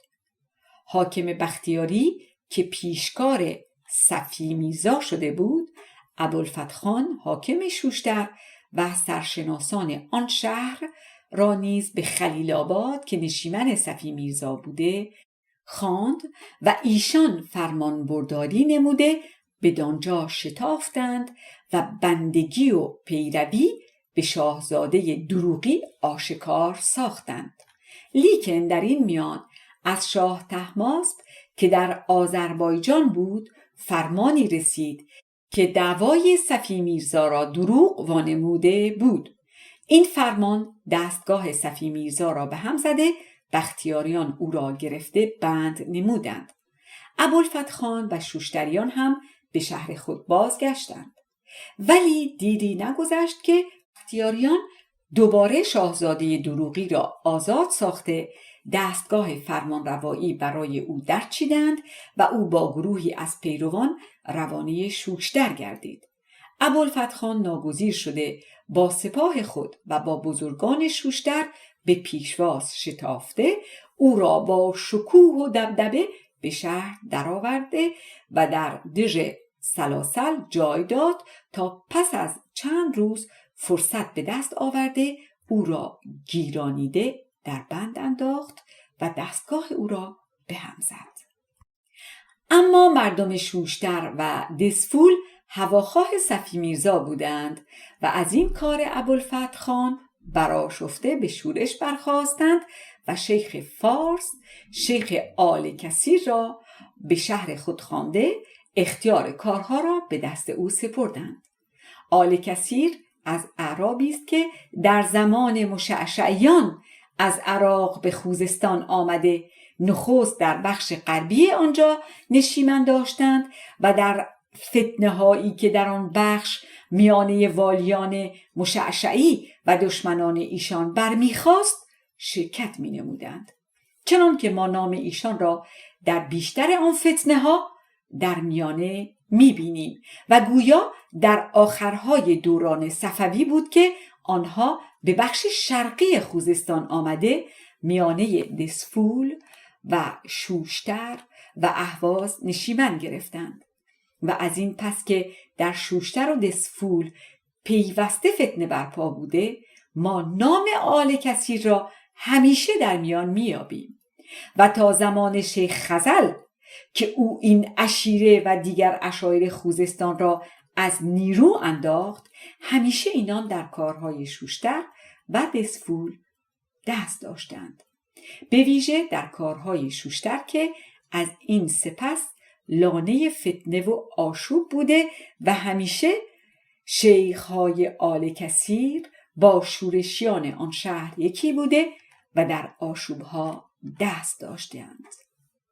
شاید این داستان صفی میرزا نخستین فتنه و آشوب است که به مردم شوشتر درس فتنه بازی آموخته.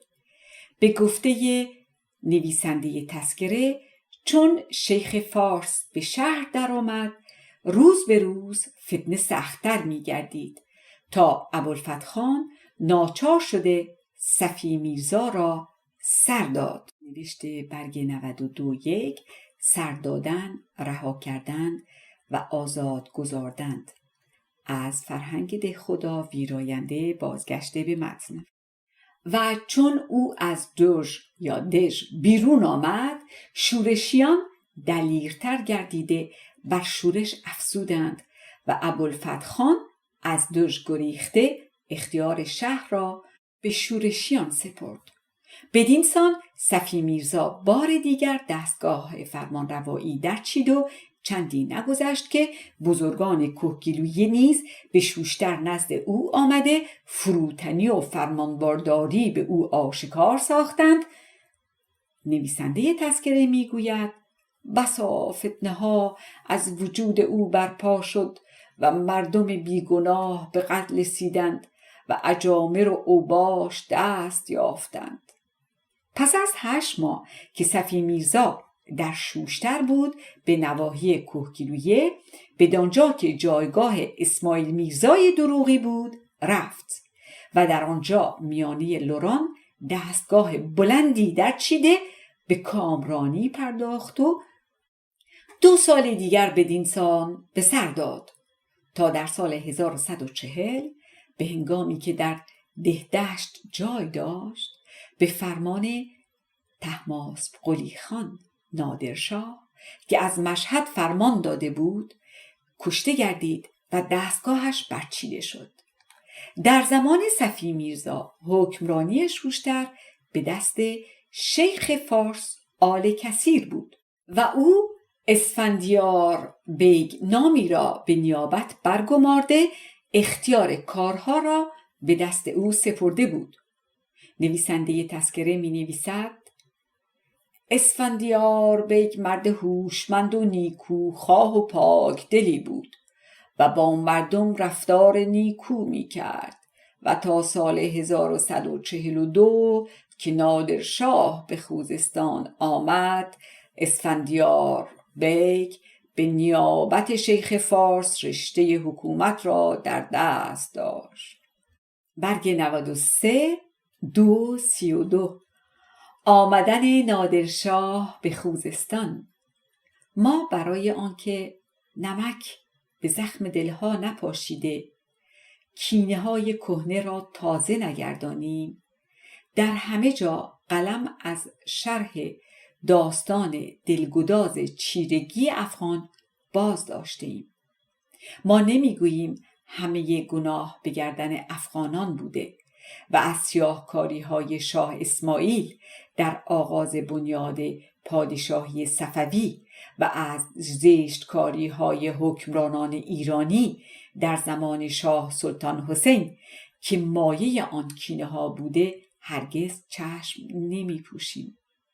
ولی این هم فراموش نمی سازیم که افغانان چون به اصفهان دست یافتند و همچنین عثمانیان که فرصت به دست آورده به آذربایجان و شهرهای غرب ایران چیره شدند، هر دو دسته روی مسلمانی و آدمیگری را سیاه ساختند.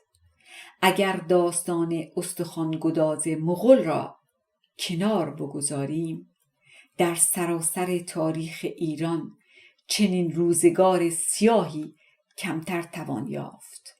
از اینجاست که پیدایش نادرشاه که ایرانیان را از آن تیر روزی رها گردانید یکی از بزرگترین پیشامدهای تاریخی است. پس از شکست‌هایی که نادرشاه به افغانان داده و آنان را از اصفهان بیرون ساخت و تا فارس از دنبال ایشان تاخت، در بهار سال 1142 یا 1108 خورشیدی اسلامی بود که از راه فارس و کهگیلویه روانه خوزستان گردید. تا آن هنگام آوازه دلیری‌ها و فیروزی‌های او به خوزستان رسیده لرزه بر دل همه گردنکشان و فتنه جویان افتاده بود و این بود که چون او به رام هرمز رسید، والی هویزه که دانسته نیست که بوده، با دیگر بزرگان و سردستگان عرب به پیشواز او شتافتند و همگی فرمان برداری و چاکری آشکار ساختند. پس از چند روز که نادر در رام هرمز درنگ داشت، به دورق رفته از آنجا روانه شوشتر گردید. برگ 93 پانوشت 1 میرزا مهدی خان در اینجا نام او را نمی نویسد، ولی در داستان سفر دوم نادر به خوزستان در سال 1145 نام او را سیدعلی خان می نویسد که آن هم دانسته نیست کدام سیدعلی خان. ما گمان به سیدعلی خان تاریخ نویس می بریم، ولی می باید گفت او اگر بوده در این زمان سال خورده بوده. پانوشت 2 دورق در نسخه چاپ تبریز جهانگشا دسفول می نویسد، ولی از لغزش رونویسان است. پایان این فایل در برگ 94. کتابخانه گویای اینترنتی آوای بوف پیشکش می کند. نام کتاب مشعشعیان یا بخشی از تاریخ خوزستان. نویسنده احمد کسروی. گویش آناهیتا ایرانی. برگ 94 233 بستن بند میزان به فرمان نادر. avayabooth.com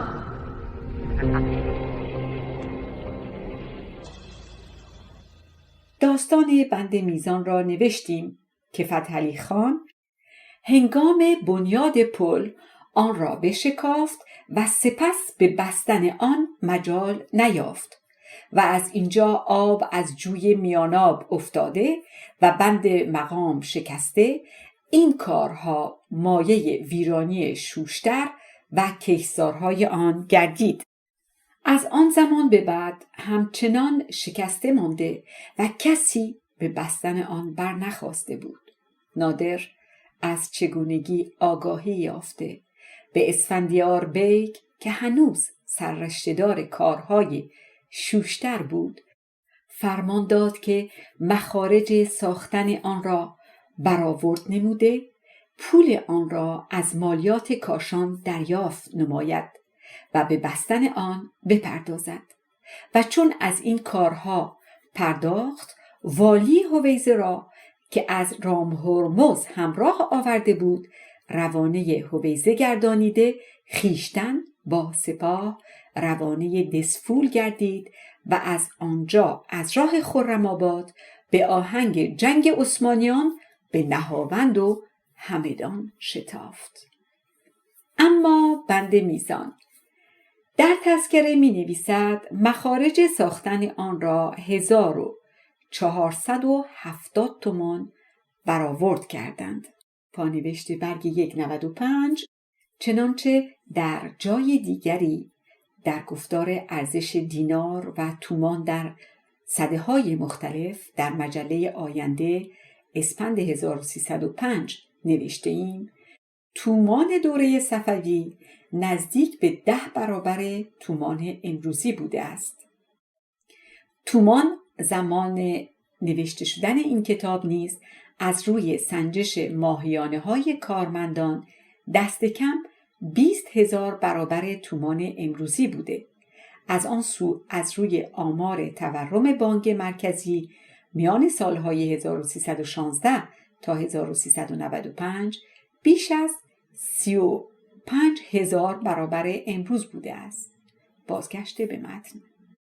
مخارج ساختن آن را 1470 تومان برآورد کردند و پس از رفتن نادرشاه از شوشتر، اسفندیار بیگ کسی به کاشان فرستاده آن را دریافت نمود و در سال دیگر به کار آغاز کرده و بدین سان آب به جوی داریان در آمده به میاناب روان گردید و فراوانی کشت و کار در آن سال چندان بود که مردم از شکرگزاری در ماندند. ولی در این هنگام اسفندیار بیگ به درود زندگانی گفت و در همان سال سیل بنیاد کنی برخاسته بار دیگر در بند میزان رخنه پدید آورد و چون کسی را توانایی ساختن آن نبود و کسی جرأت آگاهی دادن به نادر نمی کرد، شکست به حال خود باز مانده همچنان مایه خرابی شوشتر گردید. این بار شکست بند میزان 80 سال کم و بیش مدت کشید تا در زمان فتحعلی شاه به دست محمد علی میرزا ساخته شد، چنان که در جای دیگر آن را یاد کرده ایم. برگ 95 234 شورش محمد خان بلوچ و همدستی مردم خوزستان با او. نادرشاه پیش از آن که از خوزستان بیرون رود برای هر یک از شهرهای آنجا حاکمی برگماشت و ابوالفتح خان را حکمرانی شوشتر و پیرامونهایش داد. تا سال 1144 ماهی یا قمری 1110 خورشیدی اسلامی ابوالفتح خان حکمران شوشتر بود. در این سال به هنگامی که نادرشاه طهماسب را برداشته و خویشتن برای جنگ با عثمانی و گشادن بغداد روانه عراق بود، عباس قلی بیگ نامی را به جای ابوالفتح خان به حکمرانی شوشتر فرستاد و او بود تا پس از چند ماهی فتنه محمد خان بلوچ برخاسته دامنه آن به شوشتر نیز رسید. محمد خان بلوچ یکی از داستانهای مغزدار تاریخ ایران است. نادرشاه پس از آن همه کارهای بزرگ که انجام داده بود، مردم از او ناخرسندی نموده چشم می داشتند که پادشاهی را بار دیگر به خاندان بیکاره صفوی بازگرداند و خود چاکر آنها باشد و شورش محمد خان نیز به این عنوان بود.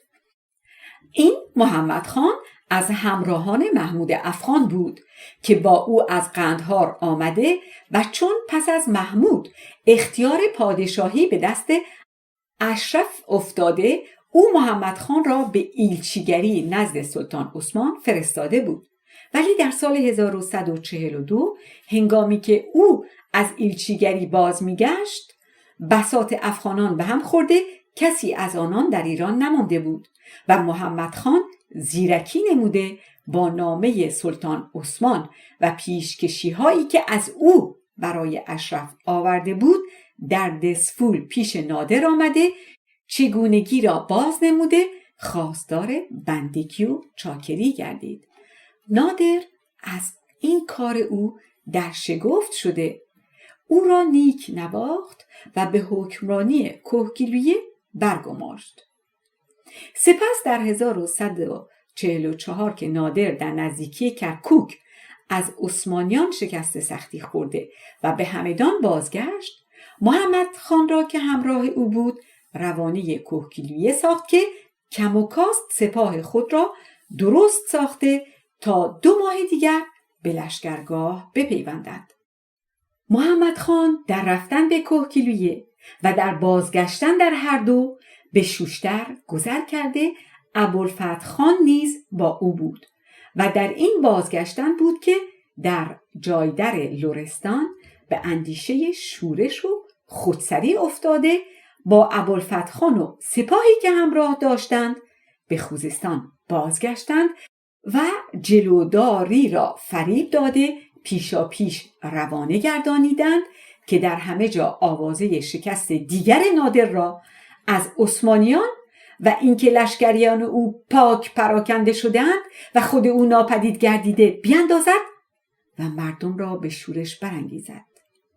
نویسنده تذکره میگوید آنجلو دار دسفولی بود و چون به دسفول رسید راست سخن را گفت و مردم به دشمنی محمد خان برخاسته دروازه ها را بر روی او و سپاهش ببستند.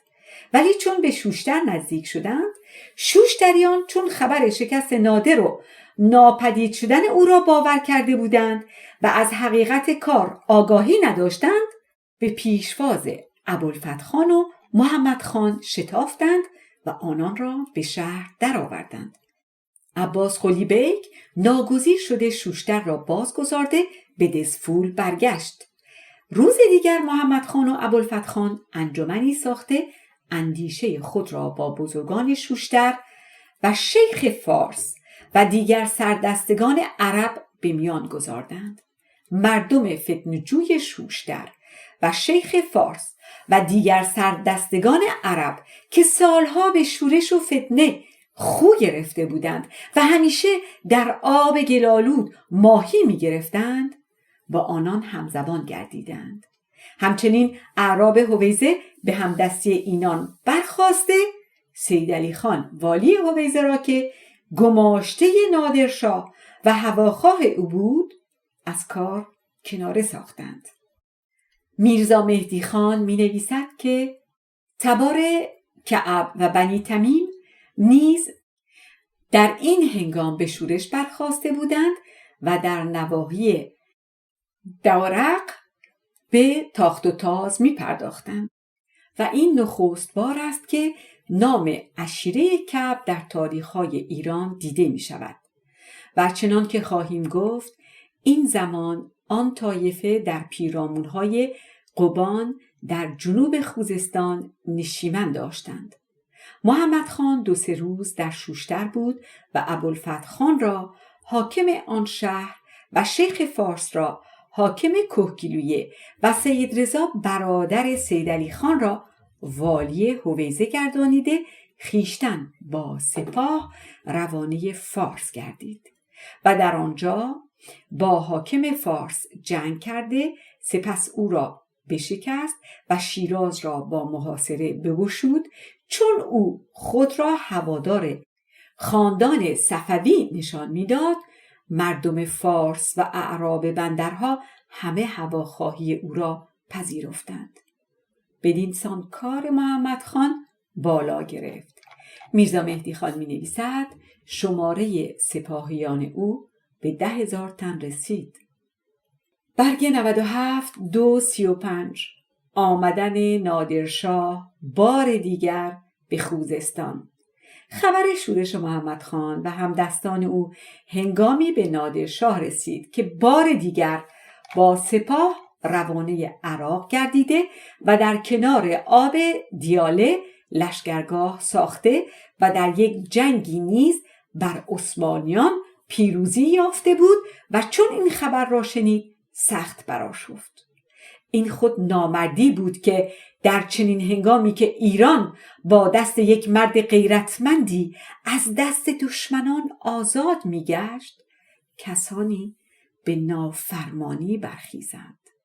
شکستی که نادر از عثمانیان در نزدیکی کرکوک خورد، اگر کسی جز او بود زبون نومیدی گردیده از میدان در می‌رفت، ولی نادر هرگز خود را نباخته بار دیگر به سپاه آرایی برخاست و این جنگ هایی که او با عثمانیان در پیش داشت سرنوشت بخش غربی ایران به سرانجام آن جنگ ها بسته بود. ببینید محمد خان و همدستان او در چه هنگام بالا به نافرمانی افراشته بودند، به ویژه که بلوچ بدنهادی را که جز خونخواری و فتنه‌جویی از او نمیتوانست برخاست به پیشوایی خود برگزیده بودند. اگرچه خطای نخست از نادر بود که فریب چاپلوسی یک بلوچ ناشناس ناآزموده ای را خورده او را به ایرانیان فرمانروا ساخت و با آنکه به گفته میرزا مهدی خان نامردی ها از او در جنگ ایروان سر زد، او را به فرمانروایی باز گذاشت. به هر حال پس از آشکار شدن نافرمانی او، مردم اگر فهمی داشتند نبایستی همدست او باشند. باری محمد خان و همدستان او 3-4 ماه کامروا بودند تا نادرشاه لشکرهای ترک را پراکنده ساخت و توپال عثمان پاشا که سپهسالار آن لشکرها بود کشته گردید و هنوز محاصره بغداد به انجام نرسیده بود که نادر محمد حسین خان قاجار را به سرداری هویزه برگزیده روانه آنجا ساخت که اعراب سرکش را گوشمال داده سیدعلی خان را در مسند والیگری استوار گرداند و برای کهگیلویه و هر یک از شهرهای فارس حکمرانان نامزد ساخته 12,000 سپاه همراه ایشان گردانید. نیز برای طهماسب قلی خان از سرداران بزرگ فرمان فرستاد که از اصفهان با سپاه به پارس رفته به همدستی حکمرانان کهگیلویه و فارس به چاره کار محمد خان بکوشند. پس از دیری در 15 رجب سال 1145 ماهی یا قمری، خود نادر با سپاهی از بیرون بغداد راه خوزستان پیش گرفت و در خاک فیلی در دژ بیات لشکری را به سرکردگی نجف سلطان نامی بر سر شوشتر فرستاده خویشتن با بازمانده سپاه روانه هویزه گردید و در آنجا محمد حسین خان را که به گفته میرزا مهدی خان کلاه جلادت برشکسته در قلعه نسبت به اعراب مطیع ترک تاز می کرد، برای سرکوب شیخ فارس آل کثیر و دیگر اعراب فتنه جوی فرستاده خویشتن 9 روز در هویزه درنگ کرد تا سپس به آهنگ شوشتر از آنجا بیرون آمد. ابوالفتح خان و شوشتریان برج و باروی شهر را استوار ساخته بیخردانه آماده جنگ و ایستادگی شده بودند و این بود نجف سلطان راه به شهر نیافته در جلکان که جایی در آن نزدیکی است لشکرگاه ساخت تا آن هنگام که اسلمس بیگ که نادر او را برای پند دادن به مردم روانه ساخته بود به شوشتر رسیده با پیام و پند ابوالفتح و شوشتریان را به فرمان برداری رام گردانید و کسی فرستاده نجف سلطان را به شهر خواند. در این میان خود نادر نیز از هویزه رسیده شبانه به شوشتر درآمد. روز دیگر به بازپرس و جستجو برخاسته چگونگی را دریافت و کسانی را که دست در فتنه نداشتند جدا کرده پاسبان به خانه آنان فرستاده و سپس فرمان داد که سپاهیان تاراج خانه ها نمایند اما دست به خون کسی نیالایند. نویسنده تذکره میگوید در ساعت طوفان بلایی برپا شد که طوفان نوح به گرد آن نرسید و مخدرات حجب عصمت را کار به رسوایی کشید. حرائر ابکار در کوچه و بازار چون اسرای یهود و نصاری به بیع و شری دست به دست افتاد و خروش این مصیبت آوازه فتنه چنگیز را بر طاق نسیان نهاد و این واقعه حاله یوم الاربع سادس شهر شعبان بود. از این عبارت پیداست که خشم به نادر چیره و چشم خرد او را بسته بود که به یک رشته سیاهکاری هایی درباره خاندانهای اسلامی رضایت داده و این خود یکی از کارهای نکوهیده اوست. این شگفت‌تر که از کشتن جلوگیری کرده و به چنین سیاهکاری هایی که بدتر از کشتن است اجازه داده است. باری 2 روز دیگر نادر نجف سلطان را در شوشتر به حکمرانی گذارده، خیشتن آهنگ فارس کرد و ابوالفتح خان و چند تن دیگر از سردستگان شورشیان شوشتر را همراه برد و چون به رام هرمز رسید، ابوالفتح خان را با خواجه حسین نامی کشته، از دیگران برخی را رها ساخته، برخی را بند کرد و چون به خاک فارس رسید، سپاهیان طهماسب قلی خان و حکمرانان فارس و کهگیلویه به هم پیوسته، محمد خان بلوچ نیز از شیراز به آهنگ جنگ ایشان بیرون آمده در بند شلستان لشکرگاه ساخته بود. پانوشت یک برگ سعد بغندبد که نامش را در جاهای دیگر نیز برده ایم، زیر دیباچه همین کتاب و نیز در تاریخ 500 ساله خوزستان تپه‌ای را در یک فرسخی فهلیان نشان داده، میگوید سنگر محمد خان در آنجا بود. بازگشته به متن. و چون جنگ آغاز گردید، محمد خان ایستادگی نتوانست، بگریخت و بسیاری از سپاهیان او کشته گردیدند. از آنجا نادر به شیراز رانده، کسان محمد خان زینهار خواسته و شهر را بسپردند. پانوشت دو برگ سعد. خود محمد خان به گرمسیری های فارس گریخته بود، در آنجا نیز درنگ نتوانسته به جزیره قیس رفت. شیخ آن جزیره او را گرفته به شیراز نزد طهماسب قلی خان فرستاد و او نیز به اصفهان نزد نادر روانه ساخت و نادر چشمهای او را کنده پس از 3 روز نابودش ساخت. بازگشته به متن. در همان روزها از محمد حسین خان سردار هویزه نیز نامه رسید که سرکشان کعبی با شیخ فارس آل کثیر از در زبونی در آمده زینهار خواسته اند. پانوشت برگ 3 از جهانگشا و تذکره شوشتر. بازگشته به متن. چنان که ما این داستان کعبیان را در جای دیگر خواهیم سرود. برگ 101 2 36 برانداختن نادرشاه والیگری مشعشعیان را.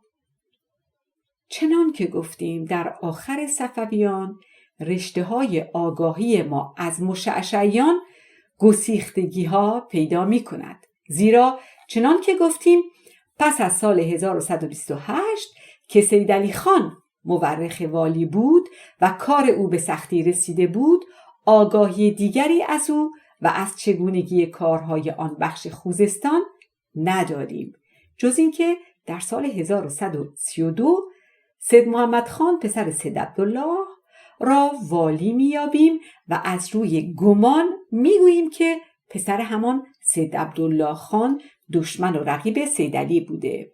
سپس هم که در داستان افغانان نام خان هویزه را میابیم و از روی برخی نوشته ها میگوییم که سید عبدالله پسر ملا هبت الله خواسته شده. پس از آن در داستان درآمدن نادرشاه به خوزستان و نافرمانی محمد خان بلوچ نام سید علی خان را میابیم و از روی گمان میگویی همان سید علی خان تاریخ نویس بوده. به هر حال داستان دو بخشی خوزستان و فرمانروایی مشعشعیان در بخش غربی به نام عربستان در زمان نادر به هم میخورد. چه نادر هوشیارتر از آن بود که زیان والیگری مشعشعیان را در آن گوشه مرزی در نیابد. به ویژه پس از آن خیانت‌هایی که از مشعشعیان پیاپی روی داده بود. شیوه رفتار این خاندان با دولت ایران از آغاز تا انجام این بود که هر زمان نیرویی می‌یافتند خودشان مایه نگرانی دولت می‌شدند و هر زمان که به ناتوانی می‌افتادند تاخت و تاز عشایر در پیرامون آنان مایه دردسر دولت می‌شد. برافکندن چنین خاندانی بر نادر از کارهای بایا بود.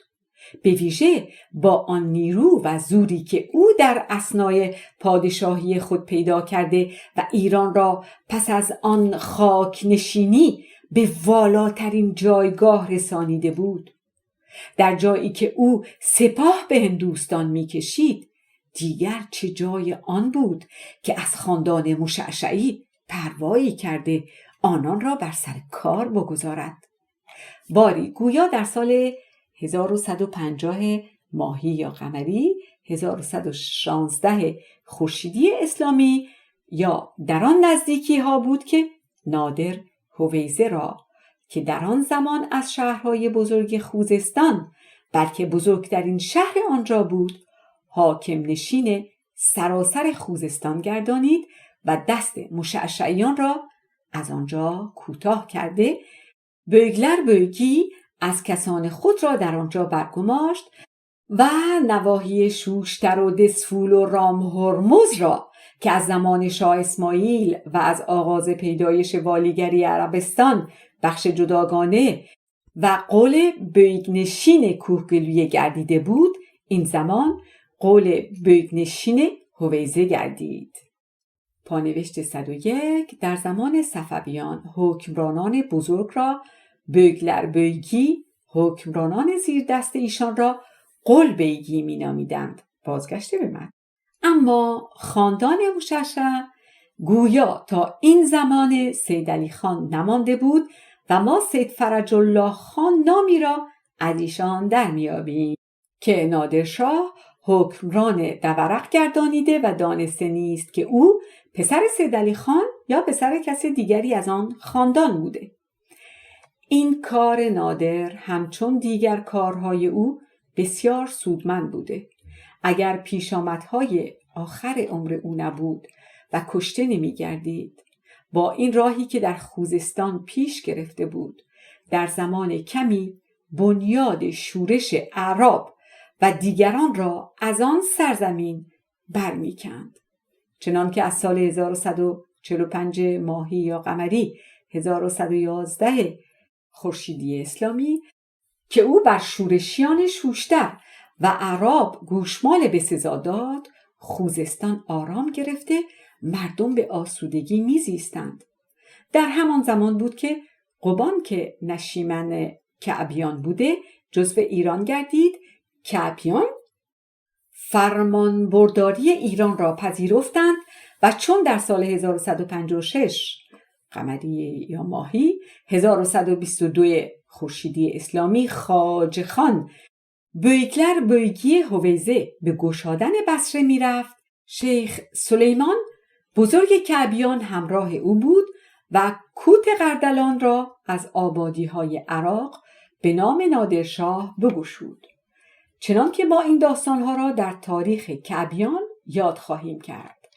پانوشت 1 از تذکره شوشتر و تاریخ کعب. بازگشت به متن. اما افسوس که نادر سالهای آخر عمر خود را با یک رشته کارهای ناستوده به پایان رسانیده در سال 1160 1126 خورشیدی اسلامی در قوچان کشته گردید. پانوشت 2 برگ 102 درباره نادرشاه نگاه کنید به کتاب تاریخ و پندهایش بخش 5 میراینده. بازگشت به متن. در همان سال پیش از کشته شدن نادر شورش‌هایی در این گوشه و آن گوشه ایران برخاسته بود و چون این حادثه روی داد به یک باره رشته آرامش در همه جا گسیخته گردید و شد آنچه برای یاد کردن آن کتاب جداگانه می باید. در خوزستان هم چندان شورش برخاست که تا آن هنگام ماننده آن دیده نشده بود و سالها در آن مرز و بوم آتش فتنه از هر گوشه زبان زن بود. در همین زمان است که بار دیگر خاندان مشعشعیان به هویزه برمیگردند و دستگاه والیگری در میچینند و اگرچه برای مدت کمی بود، بار دیگر رونق و شکوهی در کار ایشان نمایان می شود. از سوی دیگر کعبیان به دورق که فلاحیه امروزه است دست یافته بنیاد کار خود را در آن سرزمین هرچه استوارتر می‌گردانند و ما داستان مشعشعیان را در بخش آینده یاد کرده داستان کعبیان را به جای خود خواهیم داشت. برگ 103 انجام کار مشعشعیان 3:1 خوزستان پس از کشته شدن نادرشاه. چون در سال 1160 یا 1126 خورشیدی اسلامی نادرشاه در خراسان کشته گردید، به یک بار سراسر ایران برآشفته آشوب‌های سختی در همه جا برپا گردید. نخست 2 برادرزاده نادر، علی قلی خان و ابراهیم میرزا، به دعوای پادشاهی برخاسته با هم جنگیدند، ولی دیری نکشید که هر دو از میان برخاستند و شاهرخ میرزا در خراسان و احمد خان ابدالی در افغانستان و محمد حسن خان قاجار در استرآباد و مازندران و علی مردان خان بختیاری و کریم خان زند در عراق و فارس و آزاد خان افغان در آذربایجان پدید آمدند. کریم خان و محمد حسن خان و آزاد خان از سال 1164 تا سال 1171 ماهی یا قمری 1136 خورشیدی اسلامی کشور ایران را بجز از خراسان میدان بخت آزمایی خود ساختند. پیوسته لشکرها بود که از جنوب به شمال و از شرق به جنوب رهسپار می گردید و آبادی ها ویران و مردم پراکنده می شدند و هیچ یک از آنان را آن چیرگی و نیرومندی روی نمی داد که دیگران را از میان برداشته مردم را از گزنده لشکرکشی ها و جنگ ها آسوده گرداند. اگر کسی تنها داستان آن 7 یا 8 سال را بنویسد و سختی هایی را که در این چند سال به مردم بی دست و پا رفته شرح دهد، خود کتاب جداگانه بزرگی خواهد بود. چنان که گفتیم در این هنگام در خوزستان هم سرکشان در هر گوشه سر برآورده ایمنی و آسودگی پاک رخت بربسته بود و تا سال 1178 قمری یا ماهی 1143 خورشیدی اسلامی که کریم خان لشکر بدانجا کشید، بازار فتنه و آشوب در آن سرزمین بس گرم بود. از یک سوی ملا مطلب مشعشعی به شورش برخاسته همیشه می‌کوشید مگر بار دیگر دستگاه والیگری خاندان خود را پهن درچیند. از یک سو کعبیان که ما داستان آنها را جداگانه خواهیم نوشت، در همان سال کشته شدن نادر از قبان به نواحی دورق آمده می‌کوشیدند که جایگاه پهناوری برای خود آماده گردانند و گاهی با پاشای بغداد و گاهی با ملا مطلب زد و خورد می‌نمودند. از سوی دیگر آل کثیر نیرومند گردیده بر سمت شرقی خوزستان دست یافته و همیشه با ملا مطلب و دیگران در کشاکش و جنگ بودند. از اینها که بگذریم، در درون دو شهر شوشتر و دسفول یک رشته فتنه انگیزی های شگفتی در کار روی دادن بود که تاکنون کمتر شهری در ایران ماننده آن را دیده است.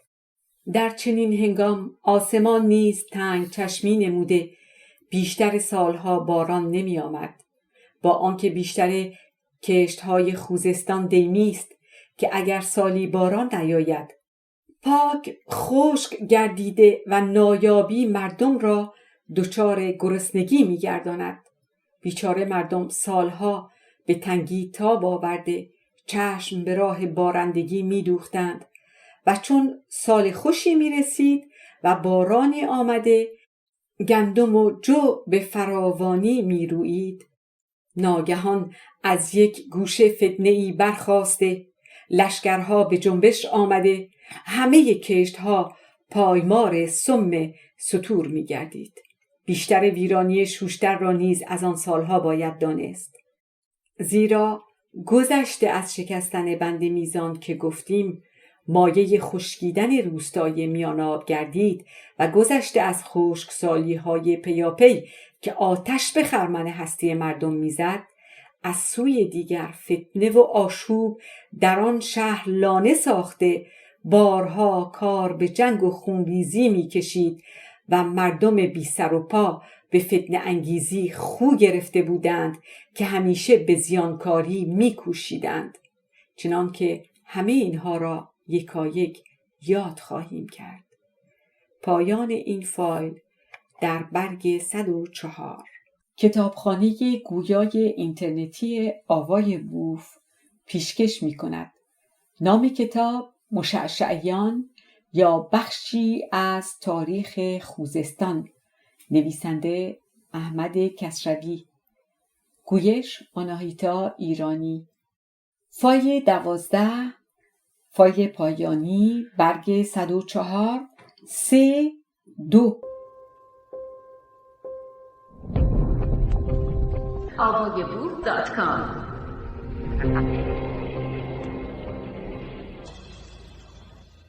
شوریدن ملا مطلب.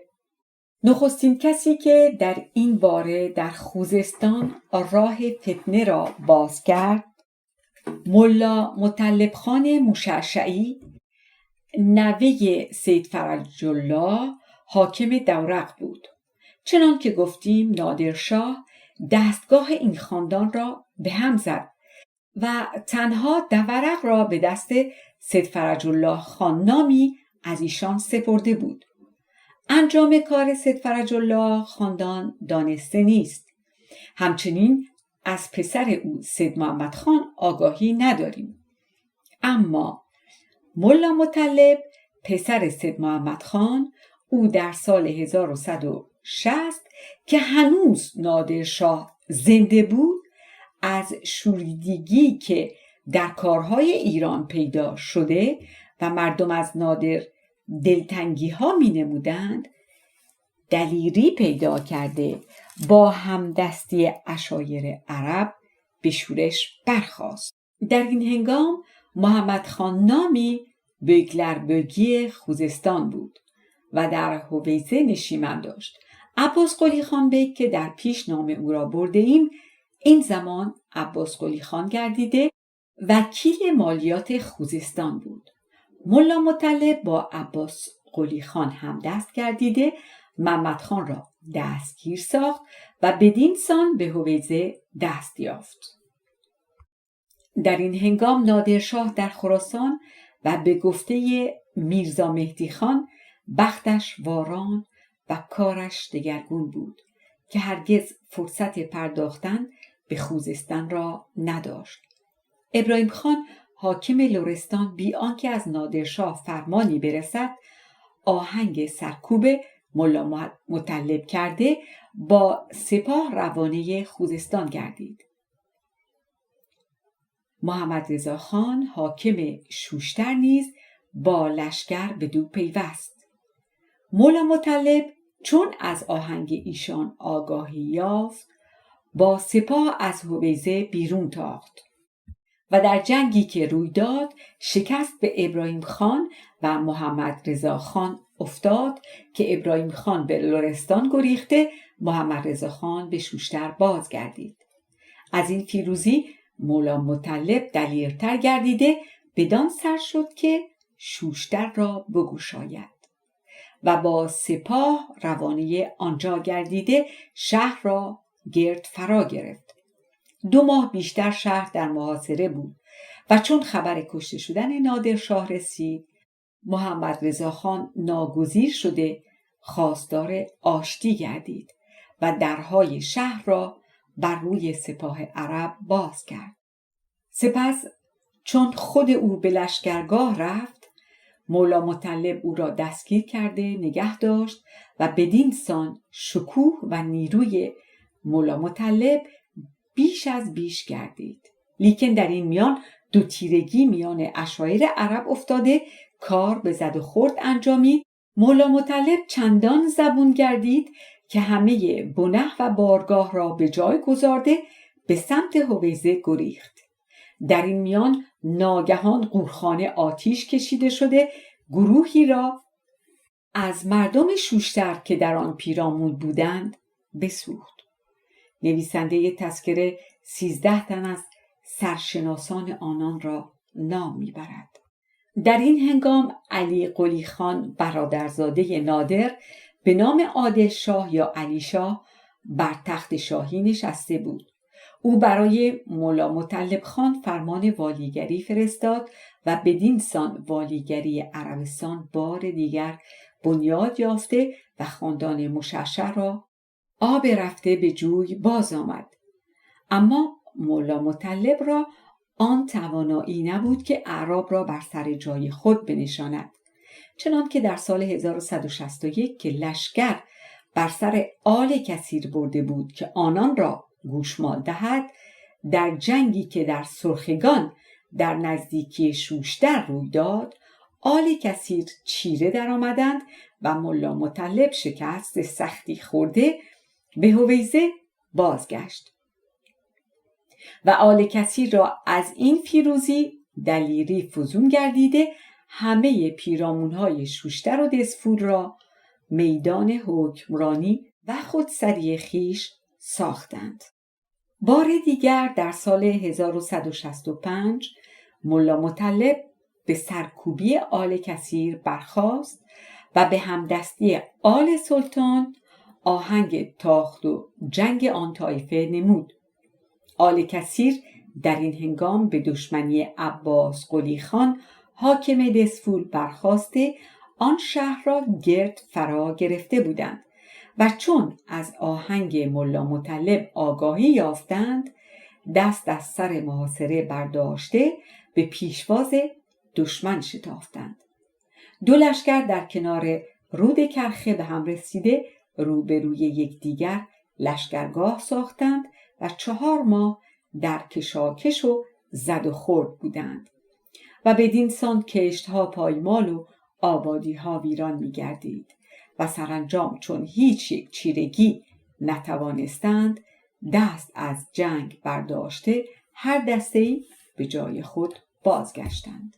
پس از این حادثه از مولا مطلب چندان آگاهی نیست، اما گویا تا سال 1176 ماهی یا قمری یا 1141 خورشیدی اسلامی که به دست علی مردان خان زند کشته گردید، بیشتر در جنگ و کشاکش بوده و آرام نمی نشسته است.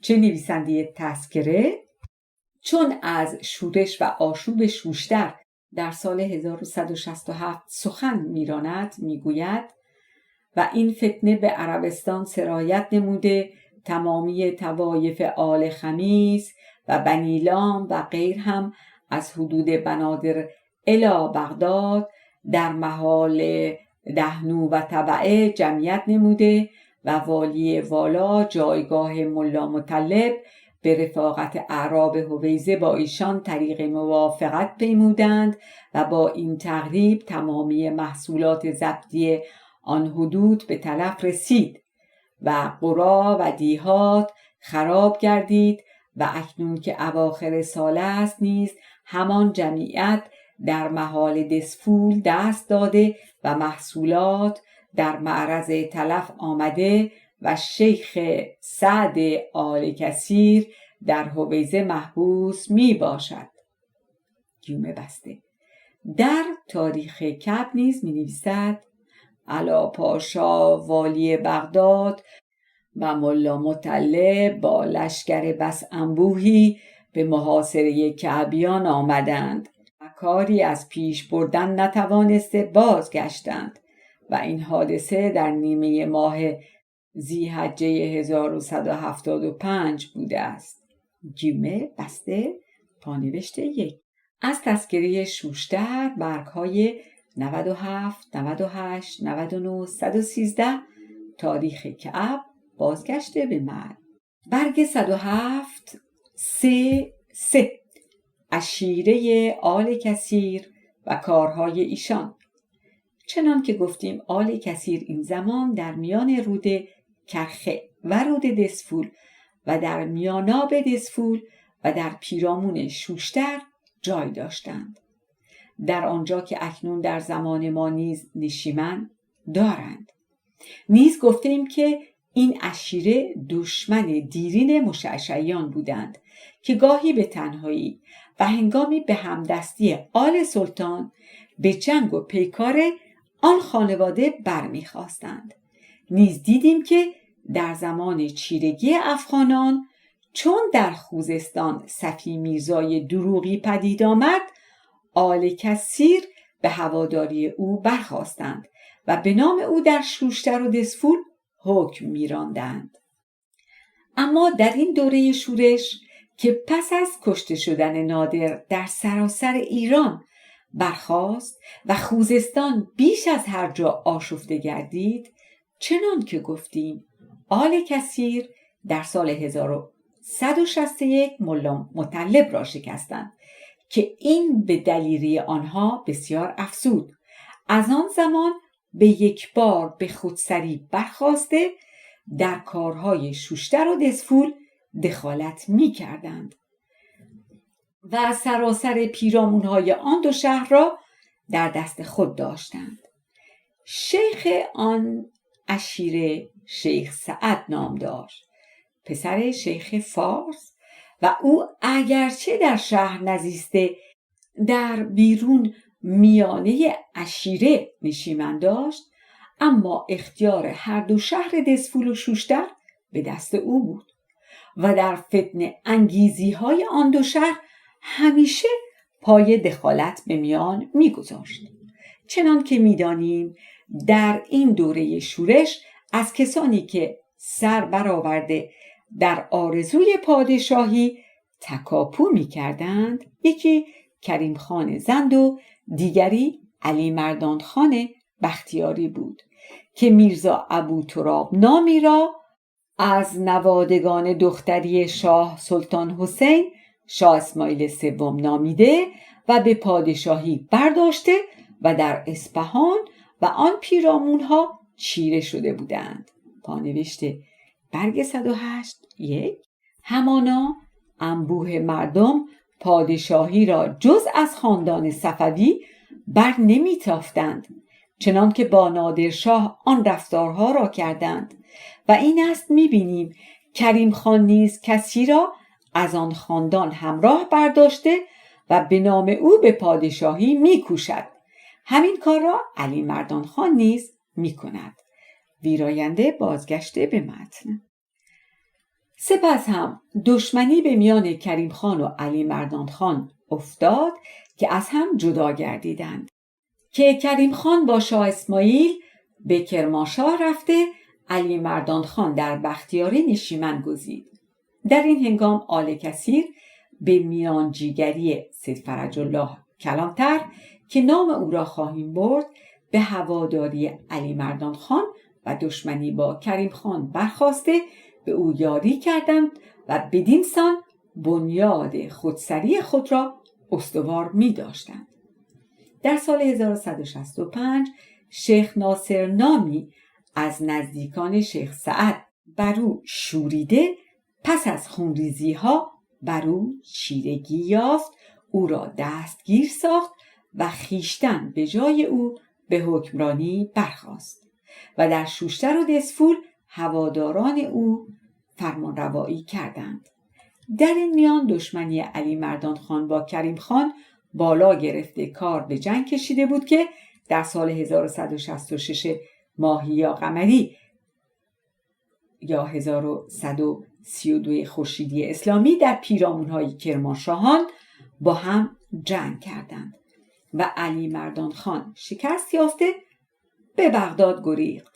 چون در عراق عرب کسی به نام سلطان حسین میرزا پسر شاه طهماسب پدید آمده بود، علی مردان خان پیروی او را پذیرفته و او را برداشته روانه ایران گردید و نامه ها به شیخ آل کثیر و دیگران نوشته همه را به پیروی آن پادشاه نوین فراخواند. ولی آل کثیر این زمان سخت چیره گردیده و سر پیروی از کسی نداشتند. بود که اعتنا به آن نامه ها نکردند. با این همه که آل کثیر از علی مردان خان بریدند، در دشمنی با کریم خان پایدار ماندند و با آنکه روز به روز نیروی کریم خان بیشتر می گردید، اینان هرگز اندیشه فرمان برداری از او در دل نداشتند. در سال 1174 قمری یا ماهی برابر 1139 خورشیدی اسلامی که در این زمان کریم خان به بخش عمده‌ای از ایران دست یافته بود، سبز علی خان زند والی لرستان با سپاهی به جنگ آل کثیر آمد، ولی در این جنگ هم آل کثیر پیروز در آمدند و سبز علی خان به دست آنان کشته شد. پانوشت برگ 109 سبز علی خان برادر شیخ علی خان یکی از سرداران نامی زند بود. در همان سال کریم خان در آذربایجان میل به چشمهای شیخ علی خان کشیده او را کور گردانیده بود. میرزا محمد صادق نامی در تاریخ زندیه می نویسد که چون خبر بی‌لطفی کریم خان درباره شیخ علی خان به اعراب رسیده بود، آل کثیر سبز علی خان را بکشتند. ولی این از سخنان چاپلوسانه است که تاریخ نویسان درباره پادشاهان دارند، زیرا از همان کتاب او پیداست که آل کثیر تا سال 1178 که کریم خان به خوزستان آمد دشمن زندیه بودند و هرگز فرمانی از کریم خان نمیپذیرفتند. پس چگونه برای دلجویی از کریم خان سبز علی خان را کشتند؟ ولی آنگاه به نوشته خود او سبز علی خان به جنگ آل کثیر آمده بود و آل کثیر ناگزیر از نگهداری خود بودند، وگرنه کشته می شدند. پس کشتن چنین دشمنی چه ربطی به بی‌لطفی داور جمشید نشان دارد؟ بازگشت به متن.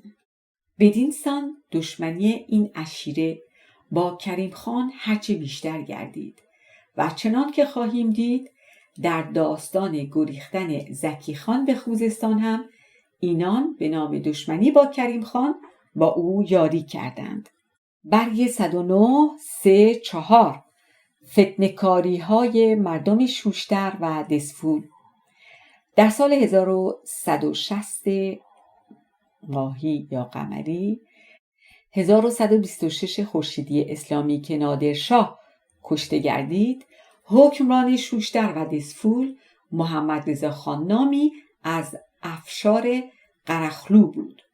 چنان که گفتیم در همان سال ملا مطلب شوریده پس از شکست ابراهیم خان والی لرستان لشکر آورده آن شهر را محاصره نمود و پس از زمانی که محمد رضا خان ناگزیر گردیده از در زینهار خواهی درآمد و با پای خود به لشکرگاه رفت، ملا مطلب او را گرفته بند نمود و با خود به هویزه برد.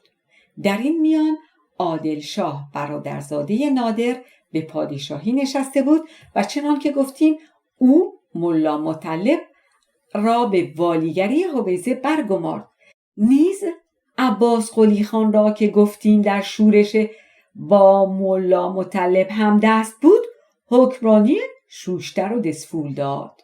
در سال 1161 قمری یا ماهی برابر 1127 خورشیدی اسلامی عباس قلی خان از هویزه به شوشتر آمده در آنجا و در دسفول به حکمرانی پرداخت.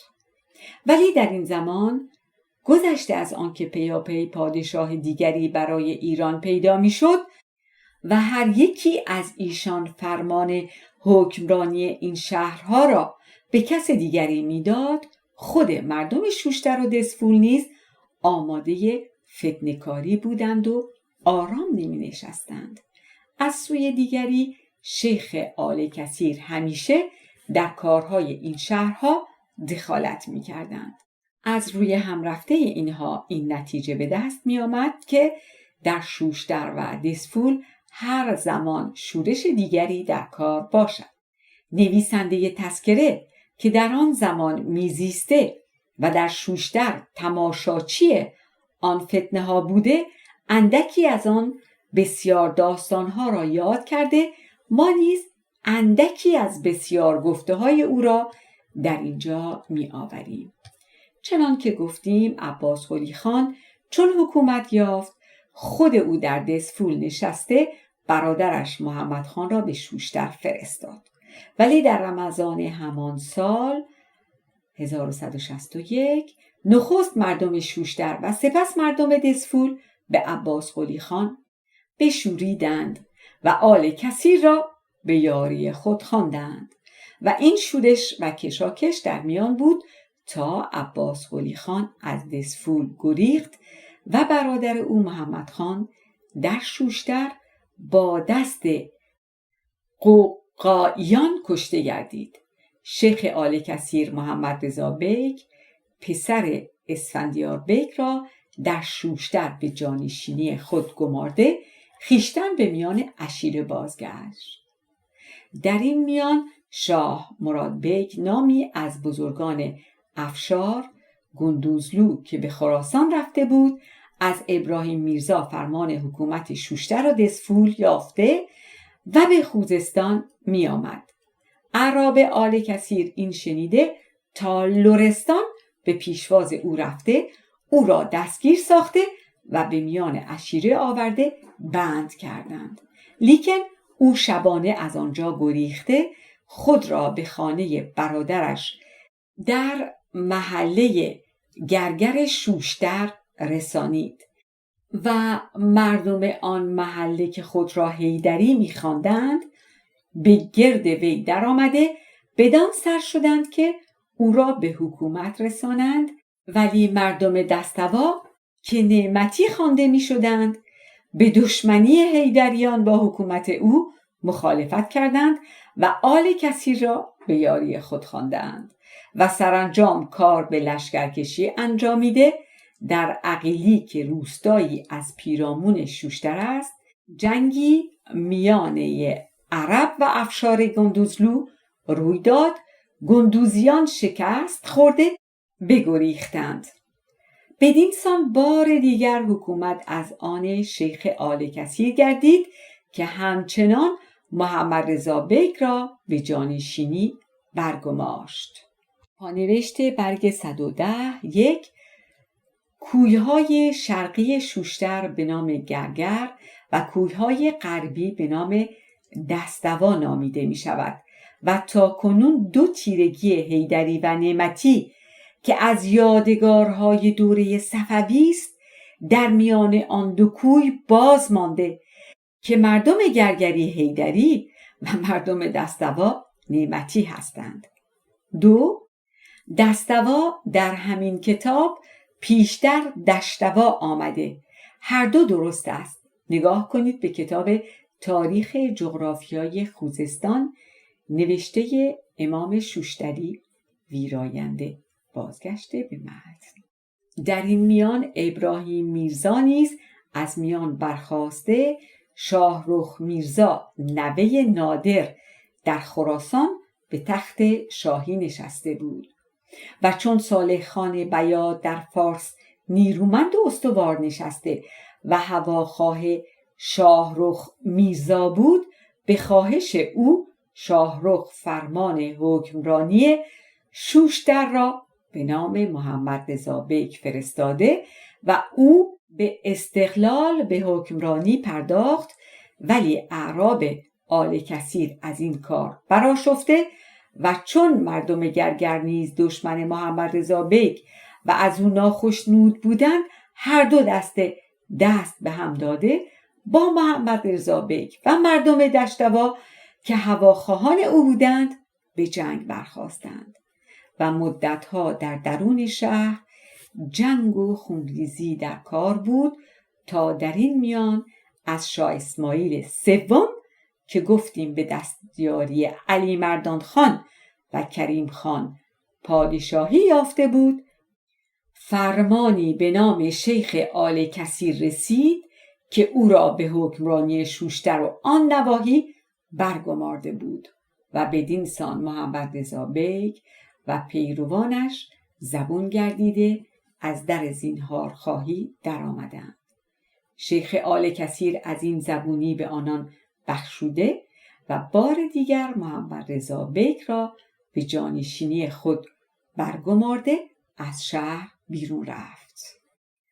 پس از مدتی در سال 1165 ماهی یا قمری 1131 خورشیدی اسلامی عباس قلی خان که گفتیم از دسفول بگریخت و تا این هنگام در پشت کوه میزیست، ناگهان به دسفول آمده مردم آن شهر به همدستی وی برخاسته او را به حکومت پذیرفتند، ولی آل کثیر سپاه به دسفول برده آن شهر را محاصره کردند و چنان که گفتیم در این هنگام بود که ملا مطلب با سپاهی آهنگ سرکوب آل کثیر کرد و آل کثیر این شنیده دست از محاصره دسفول برداشته و به پیشواز او شتافتند و در کنار کرخه 4 ماه با یکدیگر نبرد نمودند و چون پس از 4 ماه هر دو دسته به جایگاه خود بازگشتند،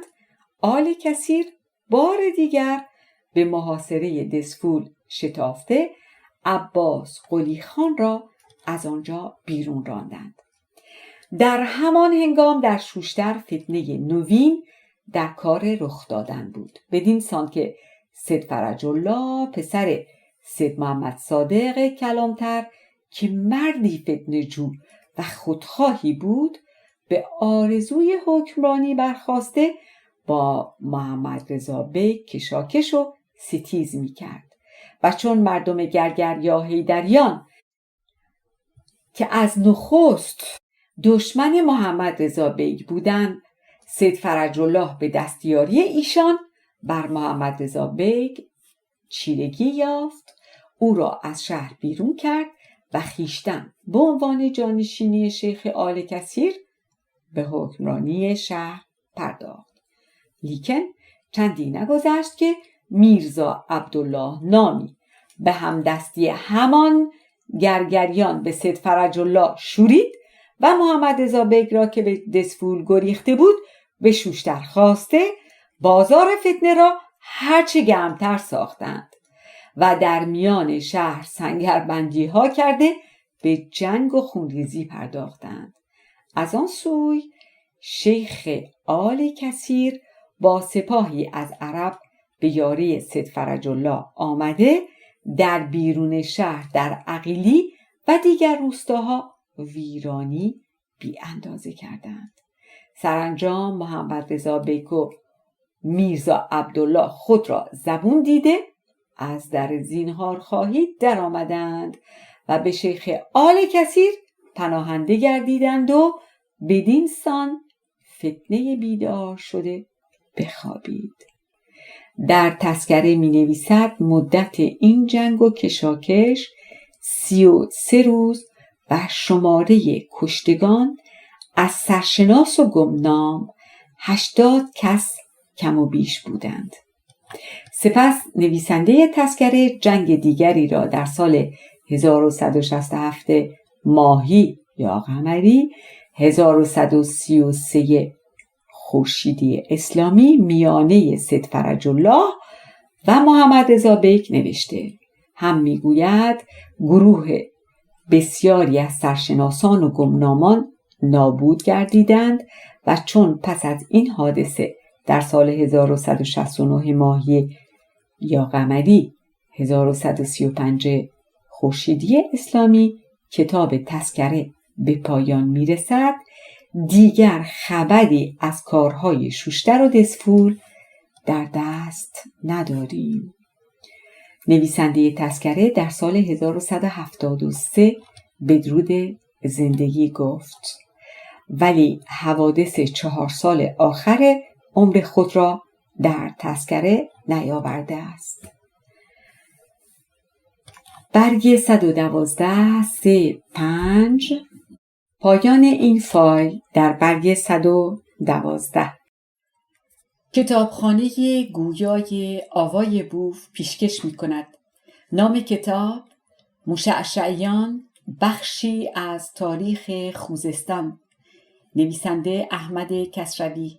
گویش: آناهیتا ایرانی.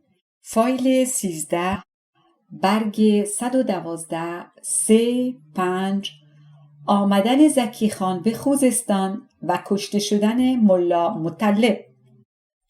در سال 1175 ماهی یا قمری برابر 1140 خورشیدی اسلامی، هنگامی که کریم خان در آذربایجان بود، زکی خان پسرعموی او در اصفهان با بزرگان بختیاری و علی محمد خان خواهرزاده کریم خان که حکمران بروجرد بود همدست شده بیرق سرکشی برافراشتند و بدین سان شورش برپا کردند. کریم خان این خبر شنیده از آذربایجان به آهنگ سرکوب ایشان بیرون آمد.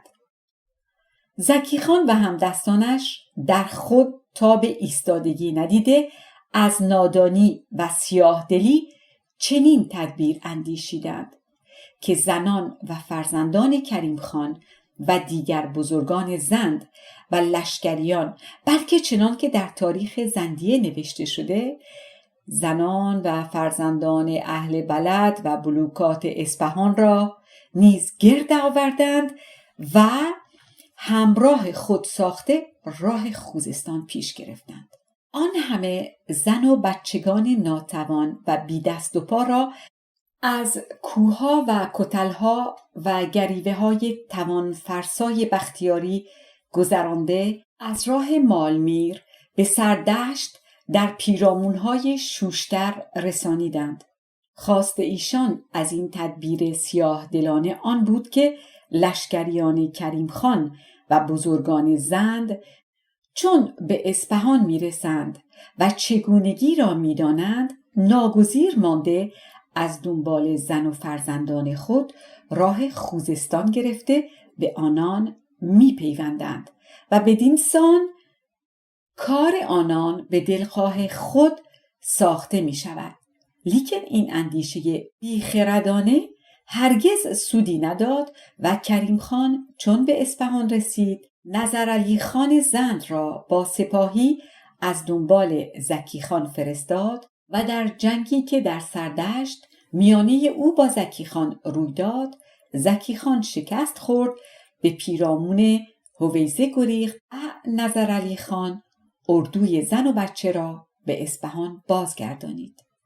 این حادثه گویا در آغازهای سال 1176 ماهی قمری یا 1141 خورشیدی اسلامی بود.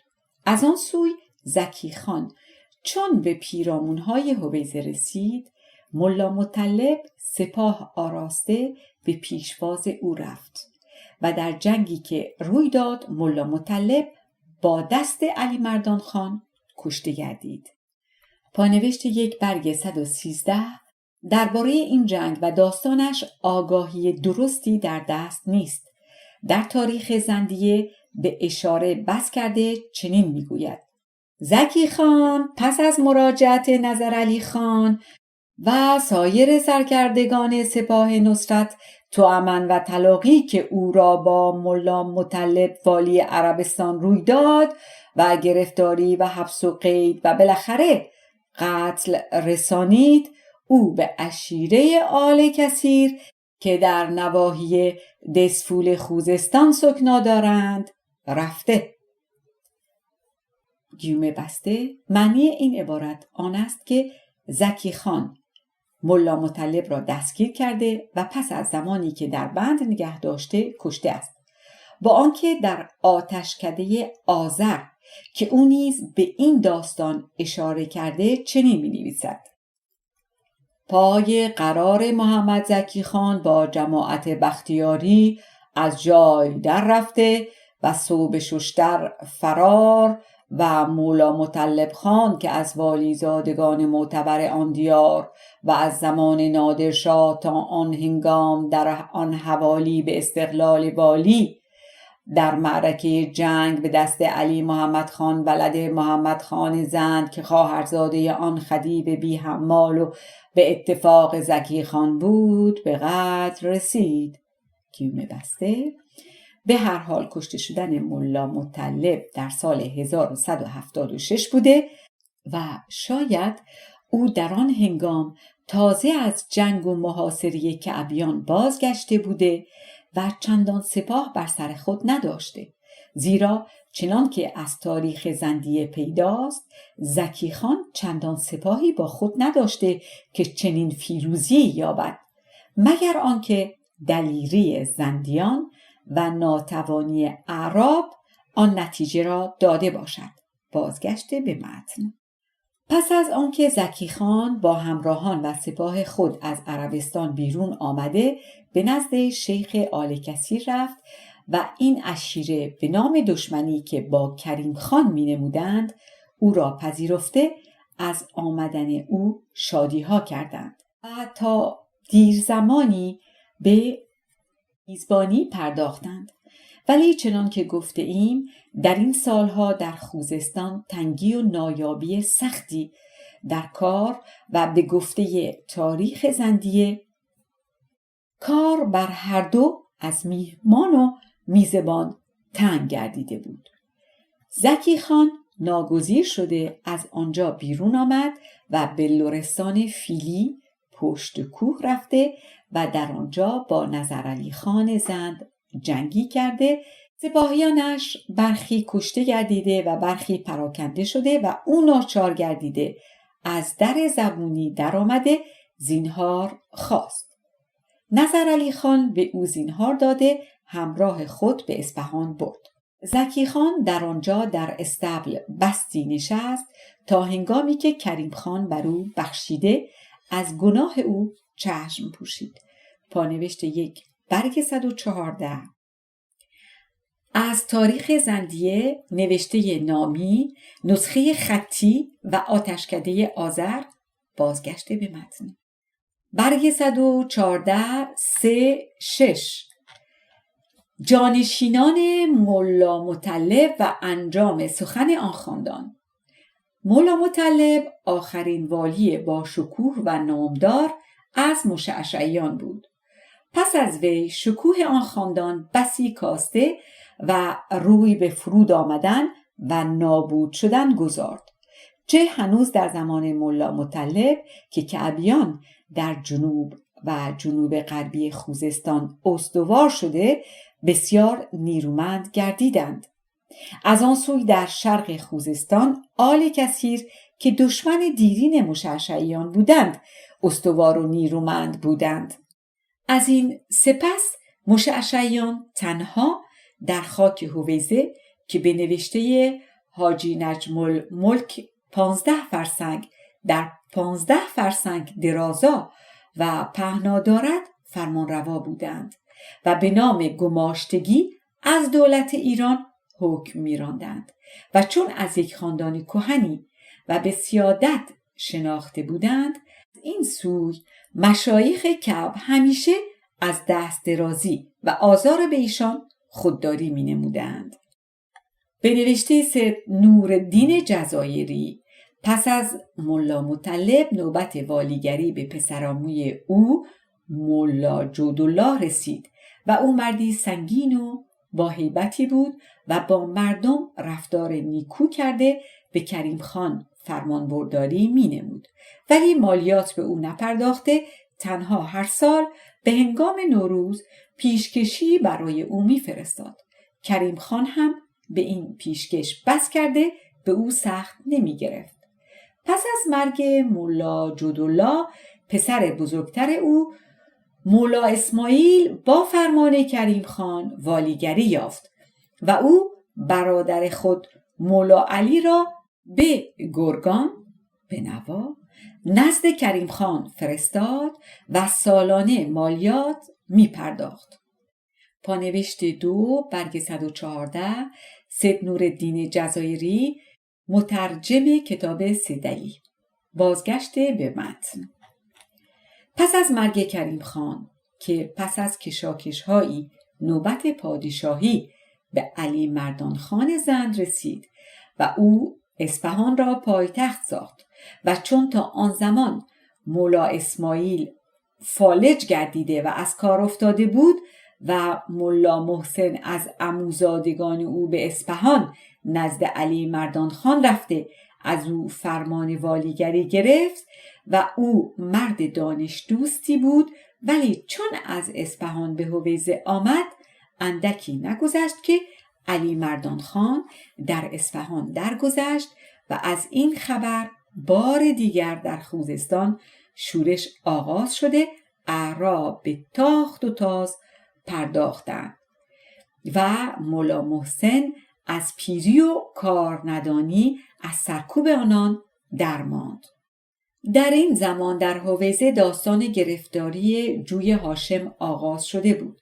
شرح این داستان آنکه رود کرخه که یکی از رودهای بزرگ خوزستان است، پس از گذشتن از کنار ویرانی‌های شوش به خاک هویزه رسیده و پس از سیراب کردن باغ‌ها و کشتزارهای آنجا از درون شهر هویزه به سوی شط العرب می‌رفت که خود مایه آبادی هویزه و آن پیرامونها این رود بود. در آن هنگام‌ها هاشم نامی در بالاتر از شهر هویزه جوی بزرگی کنده و شاخه از رود برای بردن به کشتزارهای خود جدا ساخته بود، ولی از نرمی که خاک خوزستان دارد رفته رفته آن جوی بزرگتر گردیده تا آنجا که انبوه آب به آن سوی بازگشته در کشتزارها و آبادی‌های پیرامون هویزه خشکی و کم آبی پدید آمد و بدین سان آبادی‌ها روی به ویرانی گذاشت.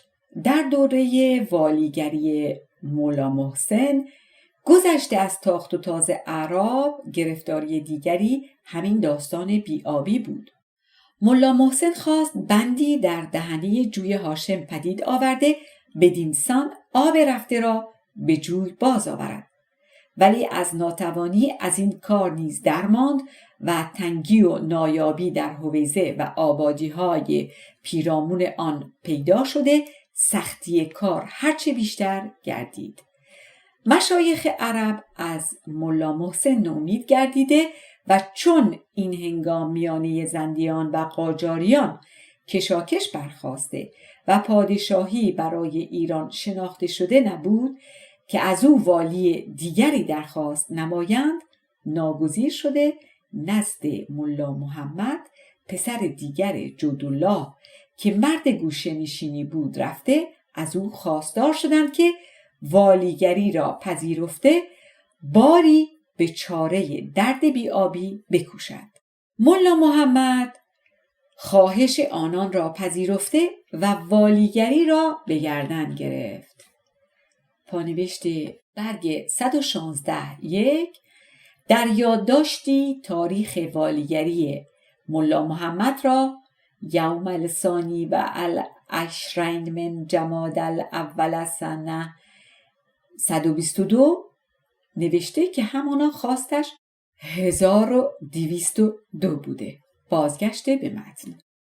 و به همدستی مردم به بستن بند دهنه جوی هاشم پرداخت. اگرچه چند بار ساخته ایشان را سیل برانداخت، ولی سرانجام بند استواری پدید آورده و آب را به جوی دیرین بازگردانیدند و بدین سان بار دیگر هویزه و پیرامونهای آن آبادی یافت.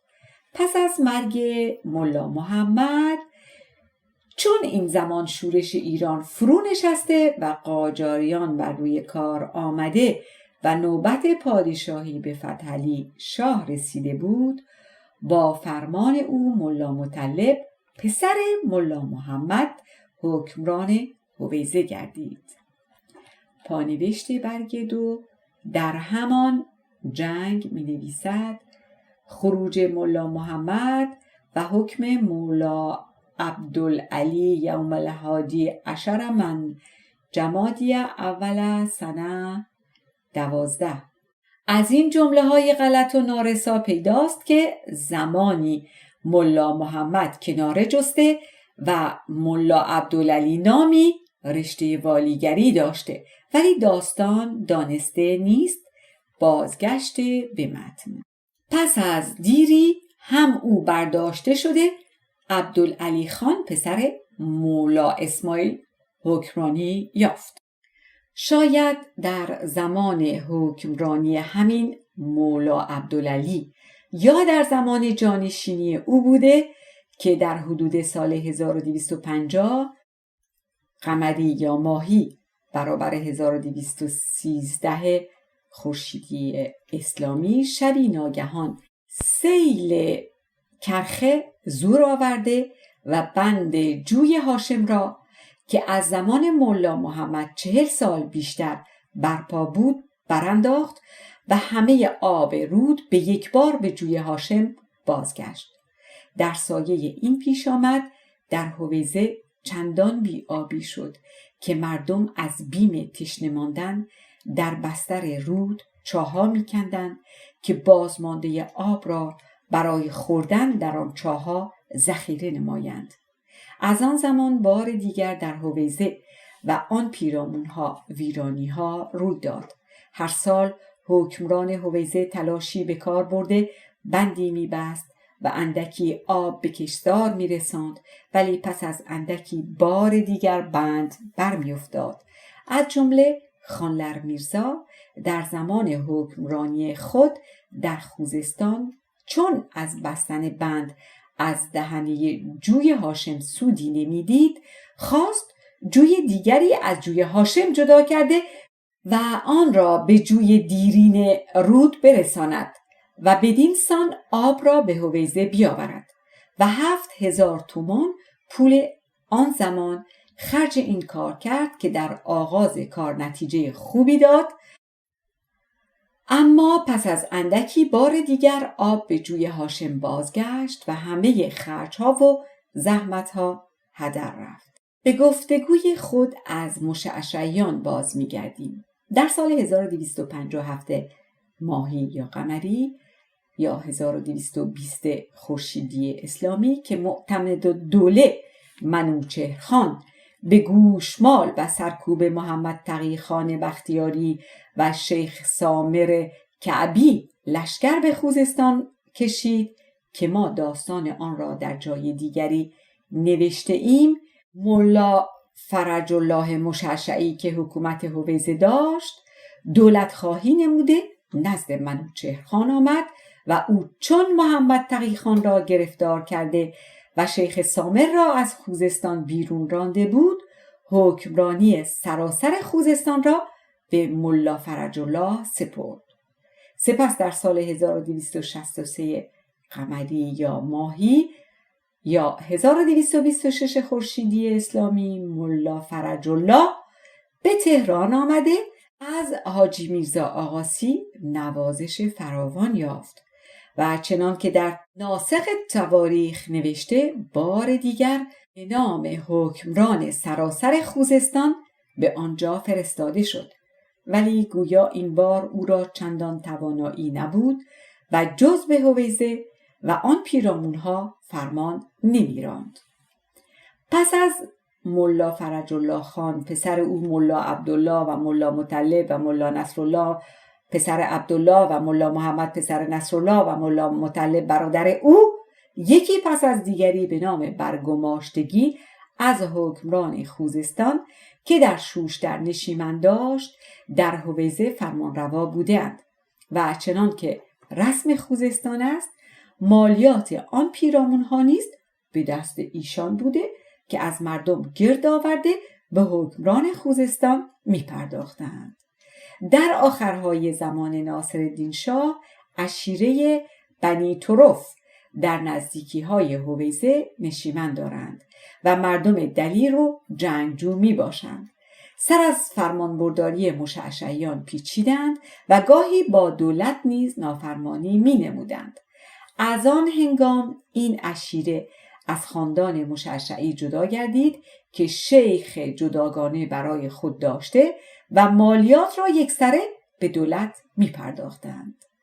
در زمان چیرگی شیخ خزعلخان، خاندان مشعشع نیز مانند دیگر عشایر عرب زیر دست او بودند و او دختری از آن خاندان برای خود برگرفت و در سایه این خویشاوندی ملا عبدالعلی را که آن زمان پیشوای خاندان مشعشع بود برداشته، برادر آن زن را به جای او برگماشت.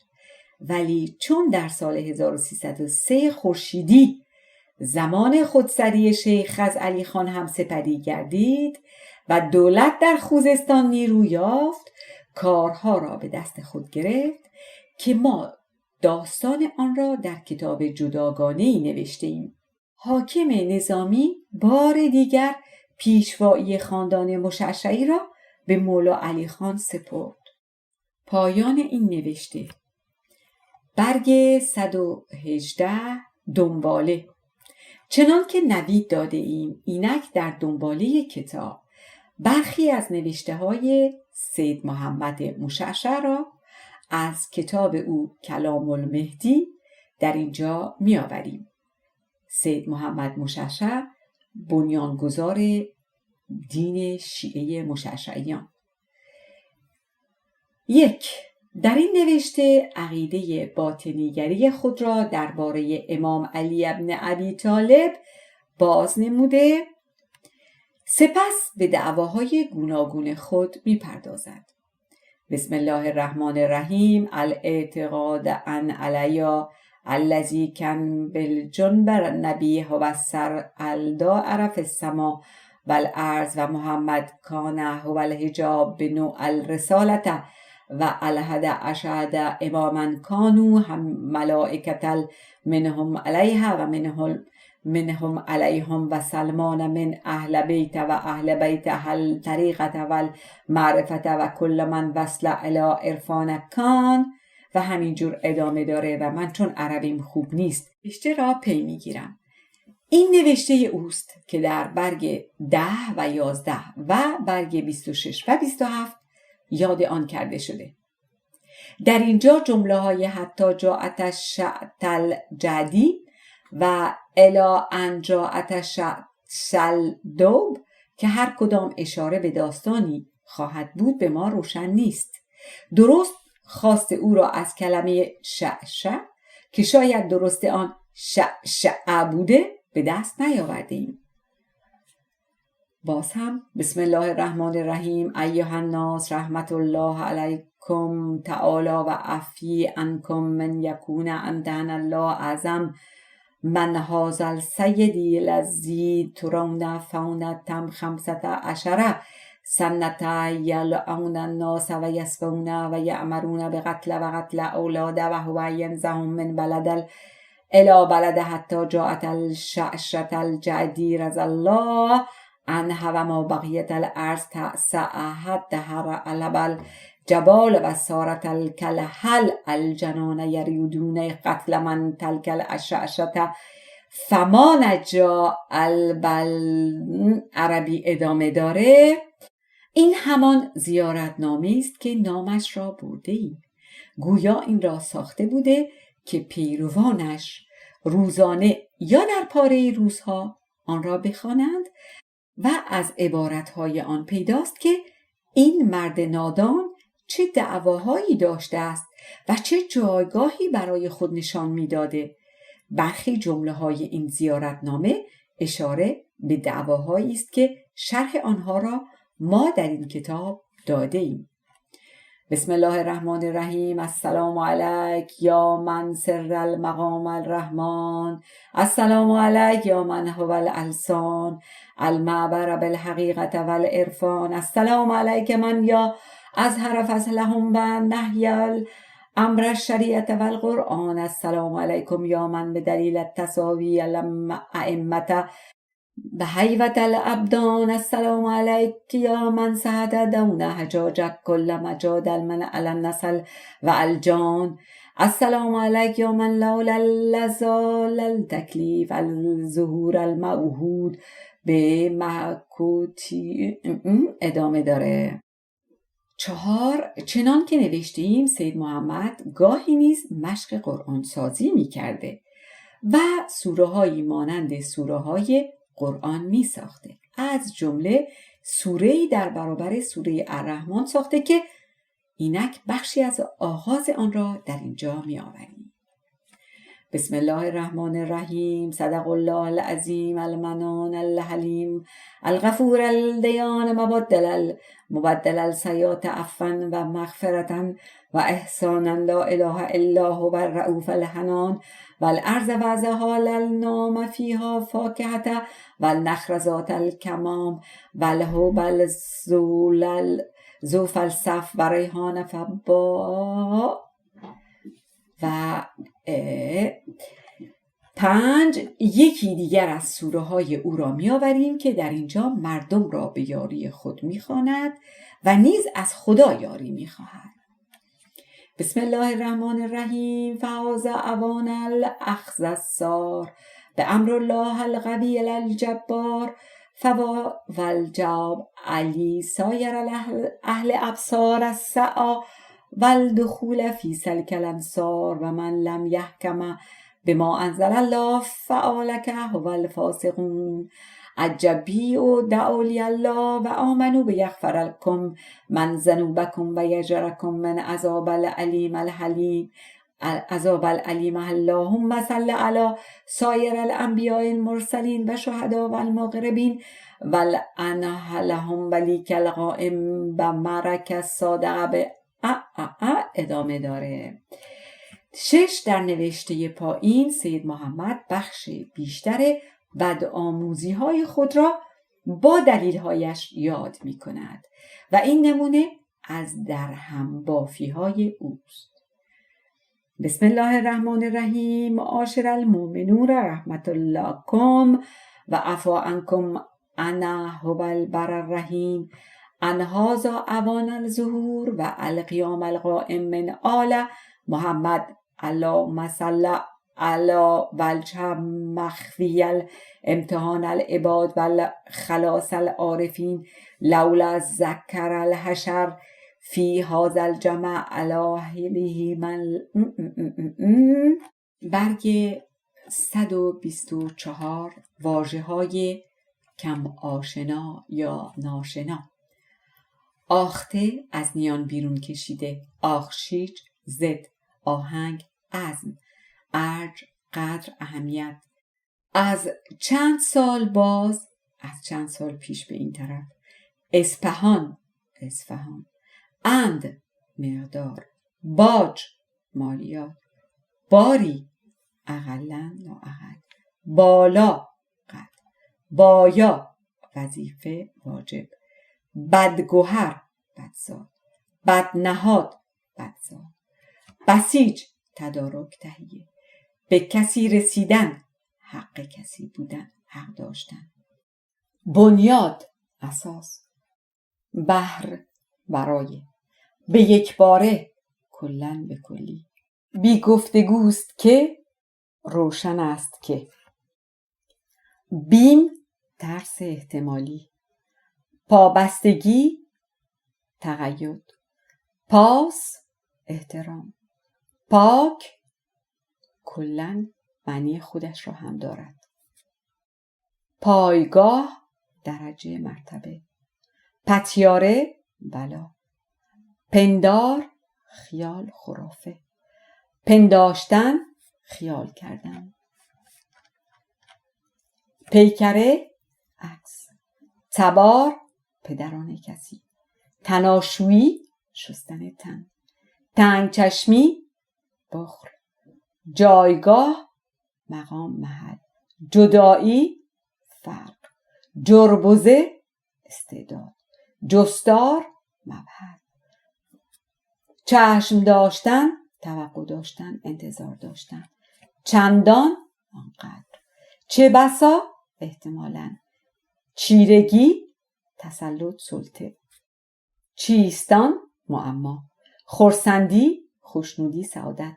خواست قصد، خواسته اسباب مال، در پرده پنهانی، در رفت خرج، دژ قلعه، دستاویز مستمسک، دوری فاصله، دیده چشم، ده، رده صف، رصد سهم، رشک حسادت، رمیدن احتراز کردن، روستا بلوک، روی ظاهر صورت شکل، زبون ذلیل، زبونی ذلت، زینهار امان پناه، صاد صفحه، سامان نظم، سترگ بیشی در اندازه با بزرگ جدایی دارد، ستیز لجبازی، سده 100 سال، سهم ابهت هیبت، فیروزی موفقیت، کالبد جزم غالب، کیش شاخه یا کوره راهی از دین مذهب، گرد فرا گرفتن محاصره کردن، گرد فرو گرفتن محاصره کردن، گریوه گردنه، گزند صدمه، گوهر ذات اصل، گویا در جایی است که گوینده از اندیشه خود به بودن کاری یا چیزی گمان برد.